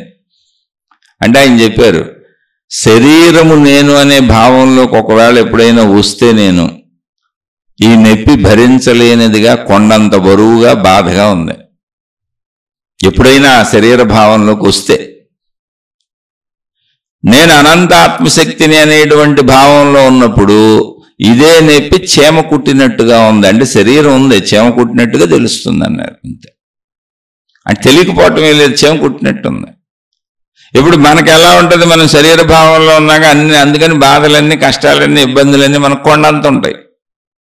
జీవన్ముక్తుడైనటువంటి మహాత్ముడు శక్తి భావనలో, ప్రాణశక్తి భావనలో, అనంత ఆత్మస్వరూపుడు అనే భావనలో ఉంటాడు కాబట్టి శరీర మనోభావాలకు సంబంధించిన సర్వ దుఃఖములు చెమ కుట్టినట్టు ఉంటాయి. అలాగే సర్వ సుఖములు కూడా చెమ కుట్టినట్టే, అంతే, చేమంతే ఉంటాయి. అది తేడా, అంతకు మించి ఏం ఉండదు. శరీరం అక్కడే ఉంటుంది, మనసు అక్కడే ఉంటుంది, అన్ని పనిచేస్తూనే ఉంటాయి. ఈ భావ మార్పు అనేది మనం చేసుకోవాల్సింది. భౌతికం నుంచి ఆధ్యాత్మికంలోకి సాగే ప్రయాణం ఈ భావ మార్పు. అప్పుడు దాకా బుద్ధి కర్మానుసరణే, ఎవరికాళ్ళు ఇండివిజువల్ జీవులు. మీరు కుటుంబ జీవితం అనుకొని మీరు ఎంతమందిని మీతో కలిపేసుకున్నా, లేదంటే అదొక పెద్ద మతం, నేను ఒక పెద్ద గురువుని, నేను ఒక పెద్ద మాతాజీని అని ఎంతమంది శిష్యుల్ని, ఎంతమంది భక్తుల్ని, ఎంతమంది అనుయాయుల్ని మీరు కలిపేసుకున్నా ఏమీ అవదు. కోటాను కోట్ల మందిని తయారు చేసుకున్నటువంటి ఎందరో మహానుభావుల్ని అమెరికా వెళ్ళి, అమెరికాలో తన పేరు మీద 25,000 ఎకరంలో కోట్ల మంది శిష్యులతో పెద్ద ఆశ్రమాలు నిర్మించి ప్రపంచాన్ని ఉర్రూతలూగించేశాడు ఓ మహానుభావుడు. అక్కడ కోర్టులు, కేసులు, అరెస్టులు, నానా రకాలు చేసి అమెరికా నుంచి తన్ని తగలేసి ఇండియా పంపించేశారు. ఇప్పుడు ఈ శిష్యులు వీళ్ళు భగవాన్ అనే పిలుస్తారు. ఆయన ఏమన్నా అయింది, ఆ కర్మ తప్పిందా? అప్పుడు ఇండియా వచ్చిన కర్మ తప్పింది. ఆయన నోటితో ఆయనే చెప్పుకున్నాడు, ఆయన మీద అనేక రకాల ప్రయోగాలు జరిగినాయి, విష ప్రయోగాలు జరిగినాయి, నా ఆహారంలో అనేక రకాలు కలిపేశారు, నేను బలహీనం అయిపోయాను, నాకు శక్తి లేదు. ఆయన ఉపన్యాసాలు ఉంటాయి, వినండి వెళ్ళి. మరి నిన్ను నమ్మి నిన్ను భగవాన్ అని పిలిచి నువ్వు ఉద్ధరించేస్తావని కోట్ల మంది అనుసరించేస్తున్నారు. ఇప్పటికే అనుసరిస్తున్నారు ఆయన్ని. ఇప్పుడు లేరు ఆయన, కానీ ఇప్పటికీ ఆయన పుస్తకాలు ఆయన పేరు ప్రపంచవ్యాప్తంగా సాగుతూనే ఉంది. కానీ ఆయన కర్మ తప్పిందా? ఆయనే స్వయంగా చెప్పుకున్నాడు, నా శరీరంలో బలహీనత వచ్చేసింది, బాధలు వచ్చేసింది, ఆయన నిద్రలో నిద్రపోతూ చచ్చిపోయాడు. ఆయన నా మీద విషప్రయోగాలు జరిగినాయి, ఎంతోమంది నా మీద ఎన్నో కుట్రలు పడినారు, ఎన్నో చెప్పాడు ఆయన. భౌతికంగానే ఆయన మీద కోర్టు కేసులు, ఆయన్ని అరెస్ట్ చేయటాలు, ఆయన్ని పంపేయటాలు, ఆయన మీద అనేక నేరారోపణలు నిరూపణ అవుతారు, బోల్డ్ జరిగినాయి. అలా ఇప్పుడు కూడా బోల్డ్ మంది జైళ్ళల్లో ఉన్నారు, వాళ్ళ కోట్ల మంది శిష్యులు ఉన్నారు. కానీ వాళ్ళ సొంత కర్మ ఏం మారలేదుగా. ఇప్పుడు జైళ్ళల్లో ఉన్న వాళ్ళ పేర్లు ఎందుకని నేను చెప్పట్లేదు అంతే. పాపం ఇప్పుడు కూడా ప్రజెంట్ జైల్లో ఉన్నారు బోల్డ్ మంది. నేను చనిపోయిన వాళ్ళ గురించి చెప్పాను, చనిపోయిన వాళ్ళు బోల్డ్ మంది ఉన్నారు, ఇలా దొరికిపోయిన వాళ్ళు. నీకు ఎంతమంది భక్తులు ఉన్నా, ఎంతమంది శిష్యులు ఉన్నా, నువ్వు దేవుడివే అయినా నీ కర్మ మారదు. నీ ఎవరికి వాళ్ళకి స్వీయ కర్మ ఒకటి, అదే బుద్ధి కర్మానుసరినే. మళ్ళీ కలయిక ఏంటి? మొత్తం ఈ మతంలో కలవటం, మొత్తం ఈ గురువులో కలవటం, మొత్తం ఈ సమూహంలో కలవటం, మొత్తం ఈ దేవుళ్ళలో కలవటం, మొత్తం ఈ సాధనలో కలవటం, లేదా ఈ నలుగురు కుటుంబంలో కలవటం, కుటుంబ సభ్యులుగా కలవటం, ఇదంతా రుణానుబంధు రూపేణ. ఇది ఎవరు తప్పించుకోవటం కుదరదు. మొత్తం విశ్వానికి నువ్వు వర్తింపజేసుకునేలాగే ఉంటుంది, ఇండివిజువల్గా నీకు వర్తింపజేసుకునేలాగే ఉంటుంది, నీ కుటుంబం వరకైనా ఇలాగే ఉంటుంది. అందుకనే ఆధ్యాత్మికతలో నువ్వు ఎన్నుకునేటువంటి నీకు నచ్చేటువంటి మతాలు, దేవుళ్ళు, గురువులు కూడా నీ బుద్ధి ప్రకారమే నచ్చుతారు. బుద్ధి కర్మానుసరినే. నీలో ఉన్నటువంటి గుణములను బట్టి నువ్వు మార్గాలు ఎంచుకుంటావు. నీకు ఆ గురువులు నచ్చుతారు, అటువంటి విధానాలు నచ్చుతాయి. లేకపోతే క్షుద్రమైన విధానాలు, దౌర్భాగ్యమైన విధానాలు కూడా ప్రపంచంలో ఎందుకు నడుస్తున్నాయి? మనుషులు వాళ్ళు వెనకబడపోతే నడవగయ్యి అవి నీకు నచ్చుతాయి. నీ బుద్ధిలో క్షుద్రత ఉంది. అలాగే సాత్వికమైన జ్ఞానపరమైన వాళ్ళు అటువంటి గురువులు, అటువంటి విధానాలు, అటువంటి దేవుళ్ళు, అటువంటి పద్ధతులు నచ్చుతాయి. అందుకని ఇదంతా ఏం లేదు, బుద్ధి కర్మానుసరణ సూత్రం, అది సృష్టి సూత్రం. అలాగే ఈ కలయికలేంటి అన్నప్పుడు ఇక కుటుంబంగా కలిసిన, మతంగా కలిసిన, ప్రదేశంగా దేవుడిగా కలిసిన, ఊరుగా కలిసిన, లేదా ఒక సమూహంగా కలిసిన, ఒక గురువుగా కలిసిన, ఎలా అయినా గలువు. అది రుణానుబంధ రూపేణ. ఎలా తప్పించుకుంటావు నువ్వు? మొత్తం విశ్వానికి వర్తించే సూత్రం ఇది, విశ్వసూత్రం ఇది. అందుకే ఆధ్యాత్మిక చదువు అంటే సృష్టి నియమములు, సృష్టి పద్ధతులు, సృష్టి విధానములు, సృష్టి ఎలా నడుస్తుంది అనేటువంటి శక్తి సూత్రములే. ఆత్మజ్ఞాన చదువు అంటే నా స్వీయం, నా శరీరము, నా మనసు, నా ప్రాణశక్తి, నా గూర్చిన చదువు, నన్ను గూర్చిన చదువు. ఈ రెండింటికి లింక్ వేసుకుంటే వెళ్ళాలి. ఆ వేసుకుంటే సత్యవార్థం అవుతూ ఉంటుంది. అలా ఎవరు ఎక్కడ తప్పించుకోలేదు, ఆ నిరూపణలు ఇచ్చారు. ఇప్పుడు శ్రీకృష్ణ భగవానుడు అంత గొప్ప పేరు గల ఆయన, భగవద్గీత గ్రంథాన్ని అందించిన మహానుభావుడు, విష్ణుమూర్తి అంశ, స్వయంగా విష్ణుమూర్తి ఎత్తిన అనేక అవతారాలలో శ్రీకృష్ణ అవతారం పరిపూర్ణ అవతారం. ఎంతో అద్భుతంగా కీర్తించబడే అవతారం, ఎంతో అద్భుతంగా పూజింపబడే అవతారం, నిజంగా పూజింపదగిన అవతారం. ఎందుకంటే ఆయన చెప్పిన భగవద్గీతను మించిన ఆత్మజ్ఞాన సబ్జెక్ట్ అసలు లేదు ప్రపంచంలో. అంత అత్యున్నతమైనటువంటి అద్భుతమైనటువంటిది ఆత్మవిద్య భగవద్గీత అంతా. చక్కగా నిరూపణలతో సహా, గుణాలతో సహా, స్వభావాలతో సహా 18 అధ్యాయాల్లో అనేక రకాలుగా ఎక్స్ప్లెయిన్ చేశారు. ఇంకా అది ఒక్కటి చదివితే చాలు, ఇంకేం చదవాల్సిన అవసరం కూడా లేదు. కానీ దాన్ని సరిగ్గా చదవాలి, సరిగ్గా అర్థం చేసుకోవాలి, సరిగ్గా చెప్పేవాడు ఉండాలి, సరిగ్గా గ్రహించేది ఉండాలి. అటువంటి మహనీయుడికి సంతతి ఉన్నారు, ఆయన కొడుకులు ఉన్నారు, సాంబుడని ఇంకా వాళ్ళ వల్లనే మొత్తం యాదవ కుల నాశనం అయిపోయింది. ఆయన సొంత కొడుకులు వాళ్ళు, ఆయనకు పుట్టినోళ్ళు. వాళ్ళు చేసినటువంటి చిత్ర విచిత్ర కార్యముల వలన, దుష్కార్యముల వలన మొత్తం యాదవ కుల నాశనానికే దారితీసింది. అది ఇప్పుడేమైంది? అది మనం ఏం చేయలేం. ఆ విషయాన్ని ఆయన కూడా అంగీకరించారు. ఆయన కృష్ణ భగవానుడు దాన్ని అంగీకరించకుండా ఏమి లేరు. పాండవుల వైపు ఉండి కురుక్షేత్ర యుద్ధం జరిపించిన తర్వాత ఆయన ఇంటికి వెళ్ళిపోతూ పాండవులు అందరూ కూడా, గాంధారి, ధృతరాష్ట్రుడు మిగిలి ఉన్నారు, పాండవులు రాజ్యం తీసుకున్నారు, రాజ్యం చేస్తున్నారు. ధృతరాష్ట్రుడు, గాంధారి పాండవుల దగ్గరే ఉంటారు. కృష్ణుడు కూడా వెళ్ళిపోతున్నాను, ఇంకంతా అయిపోయింది కదా అని చెబుదామని వచ్చినప్పుడు గాంధారి కృష్ణ భగవానుణ్ణి శపించింది పుత్రశోకంతో. కృష్ణ, నువ్వు కావాలంటే యుద్ధాన్ని ఆపగలిగేవాడివే, నువ్వు నిన్ను చూసుకునే పాండవులు అసలు యుద్ధం చేశారు, నువ్వు వండలేకపోతే వాళ్ళు యుద్ధం చెయ్యరు. అయినా నువ్వు భగవత్ స్వరూపుడివి, నీ తంత్రంతోనో మంత్రంతోనో ఏదో ఒక రకంగా నువ్వు దుర్యోధనుడి బుద్ధి మార్చలేవా? కావాలంటే యుద్ధాన్ని ఆపలేవా? నువ్వు పాండవుల వైపు నుంచి అయినా ఆపగలవు, నువ్వు వద్దంటే వాళ్ళు యుద్ధం చేయరు. దుర్యోధనుడి వైపు నుంచి అయినా దైవత్వంతో ఆపగలవు, నువ్వు ఆ ప్రయత్నం చేయలేదు, యుద్ధం జరిపించావు. కాబట్టి నాకెంత పుత్రశోకం ఉందో, నా వంశం అంతా నాశనం అయిపోయింది. ఇప్పుడు యుద్ధం వలన ఏం జరిగింది? నా పుత్రులందరూ చచ్చిపోయారు, ఇక నాకు వంశం లేదు, నా వంశనాశనం అయిపోయింది. కనుక నీ యదువంశం కూడా నాశనం అయిపోద్ది, మొత్తం సమూలంగా నాశనం అయిపోద్దని శాపం పెట్టింది. అది శాపం కాదు, కష్టం, కర్మఫలం. ఆమె కలిగిన కష్టానికి ఆమె మాట్లాడింది. మనం వాటిని శాపాలు అంటాం. శాపం కాదు, ఆమెకు వచ్చిన బాధ. నాకు జరిగినట్టే నీకు జరుగుద్ది అంది, అదేగా కర్మ సిద్ధాంతం. అయితే ఆమె ఆక్రోశంతో ఉక్రోశంతో పెట్టింది, ధర్మాధర్మాలు చూసుకోకుండా. ఎందుకని అధర్మంగా ప్రవర్తిస్తున్నటువంటి దుర్యోధనుడికి ధర్మం చెప్పవలసింది ఎవరు? తల్లిదండ్రులు, వాళ్ళిద్దరేగా. చెప్పుకోవచ్చుకి ధర్మం చెప్పి ధర్మ పరిపాలన చేయించి ఆయన్ని ధర్మాత్ముడిని చేసి వీళ్ళ రాజ్యం వీళ్ళకి ఎప్పించేస్తే గొడవ ఉండేది కాదుగా. అంత గొడవ చేయించేసి ఇప్పుడు వెళ్ళి కృష్ణ భగవానుడి మీద శాపం పెడుతుంది. అలాంటి మూర్ఖులు ఉంటారు. అందుకే వాళ్ళు గుడ్డోళ్ళు అని ఎందుకు పెట్టారు ఆ పాత్రలో? మూర్ఖులు. గుడ్డితనం అంటే ఏంటి? మూర్ఖత్వం, జ్ఞానం లేకపోవడం. అప్పుడు కృష్ణ భగవానుడు చిరునవ్వునవి అన్నాడు, ఆమె అత్తే అవుద్ది, మేనత్తలు అవుతారు వీళ్ళు ఆయనకి వరుసకి. ఆయన అన్నారు, అత్త నువ్వు అనవసరంగా శాపం పెట్టావు, యదువంశ నాశనం ఆల్రెడీ నిర్ణయించబడిపోయింది, ఆ విషయం నాకు తెలుసు, నేను ఆల్రెడీ అంగీకరించేసాను దాన్ని. ఎందుకని ఆయనగా మొత్తం ప్రభువు, జగత్ ప్రభువు. యదువంశం నాశనం అయిపోద్ది. ఎందుకనంటే నన్ను చూసుకొని, అంటే కృష్ణుడు ఉండగా, కృష్ణుడు రాజుగా ఉండగా అక్కడ సర్వ సౌఖ్యాలు ఉన్నాయి. ఆయన భగవంతుడు కదా, ఎవరికైనా ఆపద వచ్చినా ఇబ్బంది వచ్చినా అన్ని సాధించి తెచ్చేస్తున్నాడు ఆయన.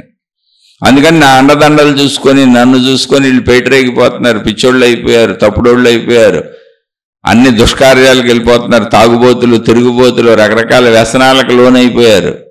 అందుకని ఇటువంటి చెడ్డ స్వభావం కలిగిన వాళ్ళు నా వాళ్ళైనా భూమి మీద ఉండడానికి లేదు. అందుకని నేనుండగా వాళ్ళ మీదకి వచ్చి భౌతికంగా దాడి చేసి వాళ్ళని గెలవగలిగిన వాడు ఉండడు.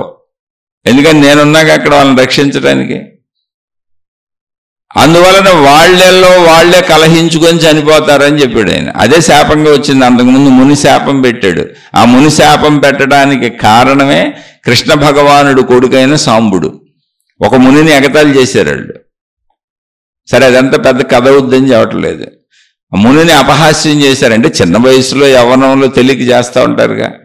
చేసినప్పుడు ఆయన శాపం పెట్టాడు, మొత్తం మీరు చేసిన అపహాస్యానికి మొత్తం మీ వంశాలు నాశనం అయిపోతాయని. దాన్ని కృష్ణుడు అంగీకరించాడు. ఎందుకని? వీళ్ళందరూ చెడ్డవాళ్ళు అయిపోయారు. మంచి గుణాలు, సద్గుణాలు, అసలు కురుక్షేత్రం ఎందుకు యుద్ధం చేయించాడు ఆయన? చెడ్డవాడు అయిన దుర్యోధనుడు మంచివాళ్ళైన పాండవులకు ఇవ్వవలసింది ఇవ్వకుండా ఆ దుర్యోధనుడిని సమర్థించే చెడ్డవాళ్ళు ఎక్కువైపోయారు. కాబట్టి మంచిని నిలబెట్టాలంటే యుద్ధమే జరగాలి, చెడుని సంహరింపజేయాలి. మరి ఇప్పుడు ఆ చెడు తన దగ్గరే ఉంటే, తన కులంలోనే ఉంటే, తన ఇంట్లోనే ఉంటే, తన వంశంలోనే ఉంటే దాన్ని అంగీకరించాడు. ఎందుకని? ఆయన ధర్మాత్ముడు కనుక, సృష్టి సత్యం కనుక, అది ఆయనే సృష్టి. ఇప్పుడు కృష్ణ భగవానుడు అని రూపం చూడబాకండి, అది సృష్టి శక్తి, విశ్వశక్తి, ప్రకృతి శక్తి. సృష్టి ధర్మాలు చెబుతున్నారు మనకు ఆ ఇతిహాసాల ద్వారా నిరూపించబడిన ధర్మాలు అవి.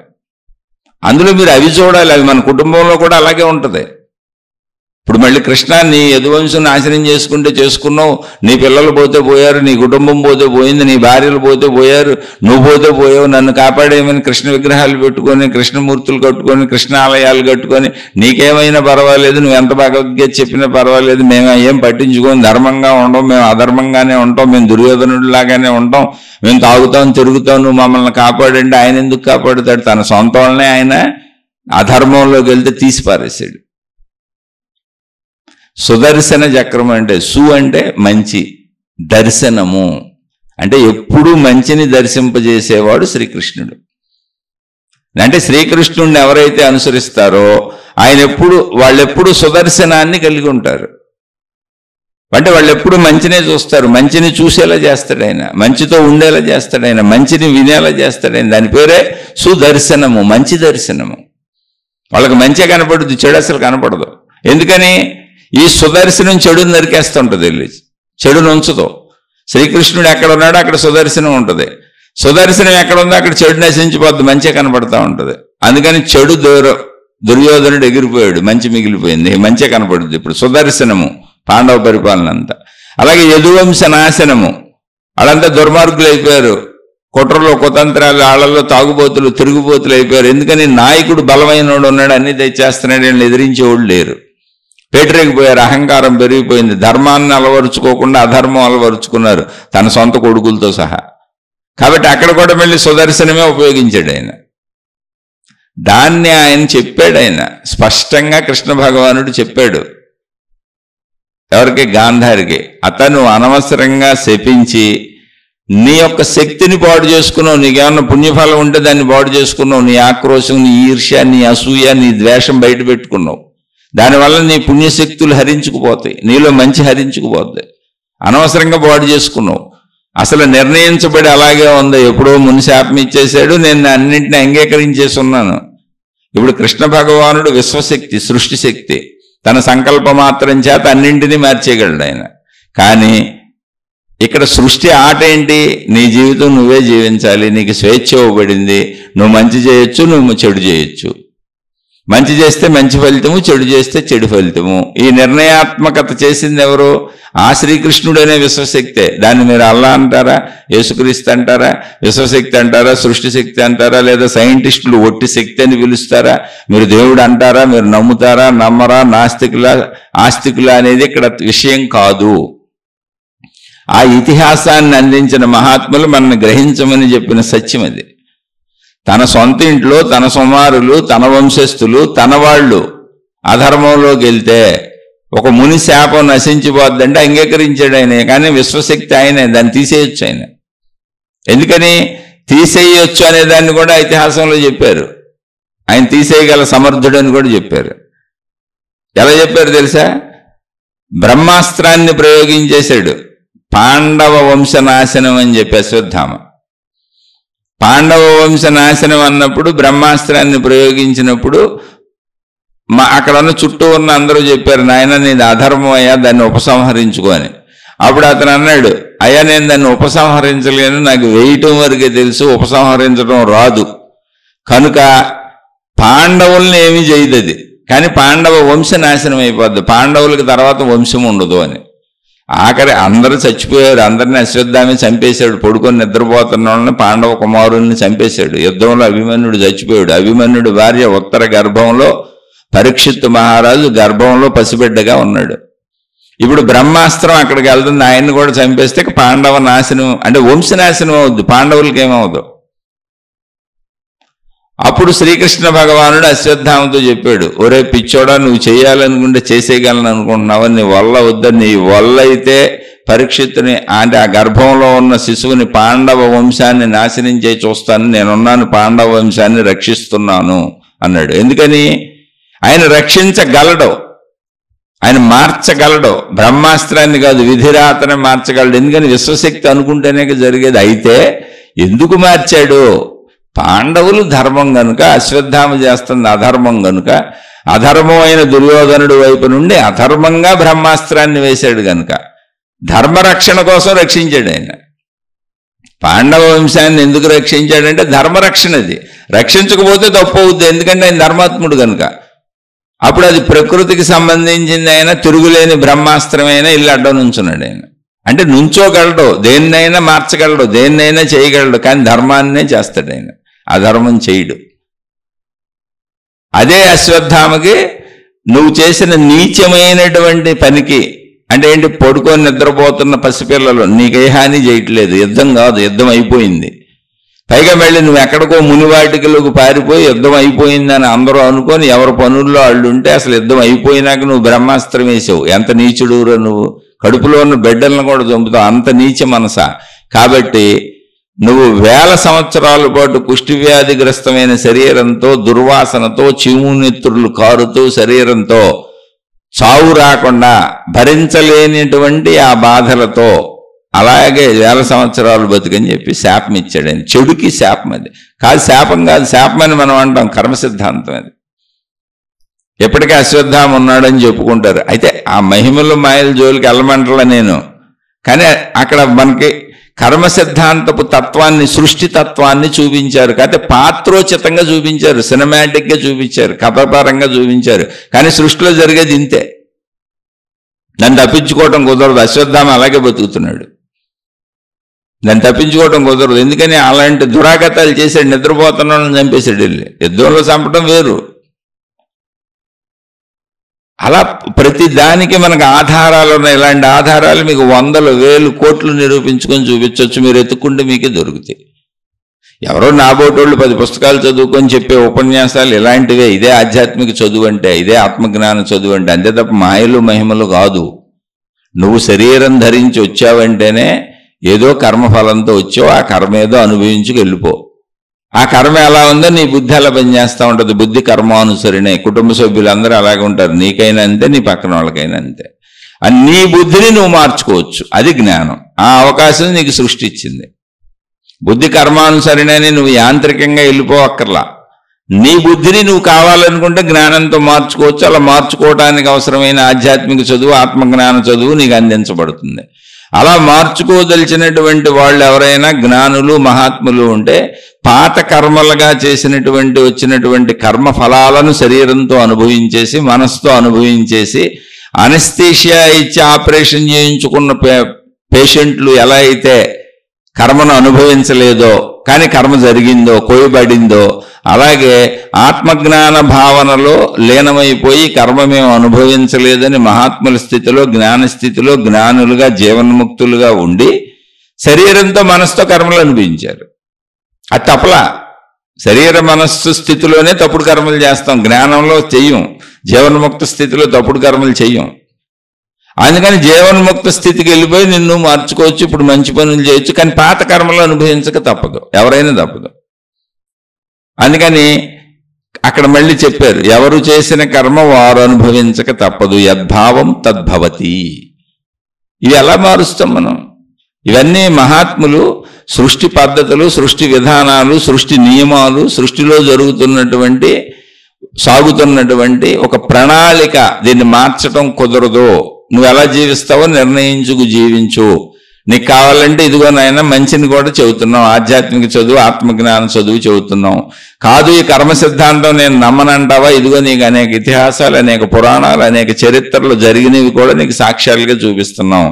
ఇది కూడా కాదంటావా? ఇప్పుడు నీ కుటుంబంలో, నీ చుట్టూ ఉన్న వాళ్ళల్లో, నీ బంధుమిత్రుల్లో, నీ కుటుంబ సభ్యుల్లో, నీకు తెలిసిన వాళ్ళలో, నీ స్నేహితుల్లో మంచివాళ్ళు, చెడ్డవాళ్ళు అన్న వాళ్ళని మీరే పరిశీలించి చూడండి. మంచివాళ్ళు అన్న వాళ్ళందరూ కూడా మంచి వైపు, అభ్యుదయం వైపు సాగుతూ ఉంటాయి వాళ్ళ కుటుంబాలు, వాళ్ళ పిల్లలు, వాళ్ళ జీవితాలు. చెడ్డవాళ్ళు అన్న వాళ్ళని చూడండి, వాళ్ళందరూ నష్టపోతుంటారు, కష్టపడుతుంటారు, ఇబ్బందులు పాలవుతూ ఉంటారు, బాధలు పడుతూ ఉంటారు, అనేక రకాలైనటువంటి ఇబ్బందులకు లోనవుతూ ఉంటారు.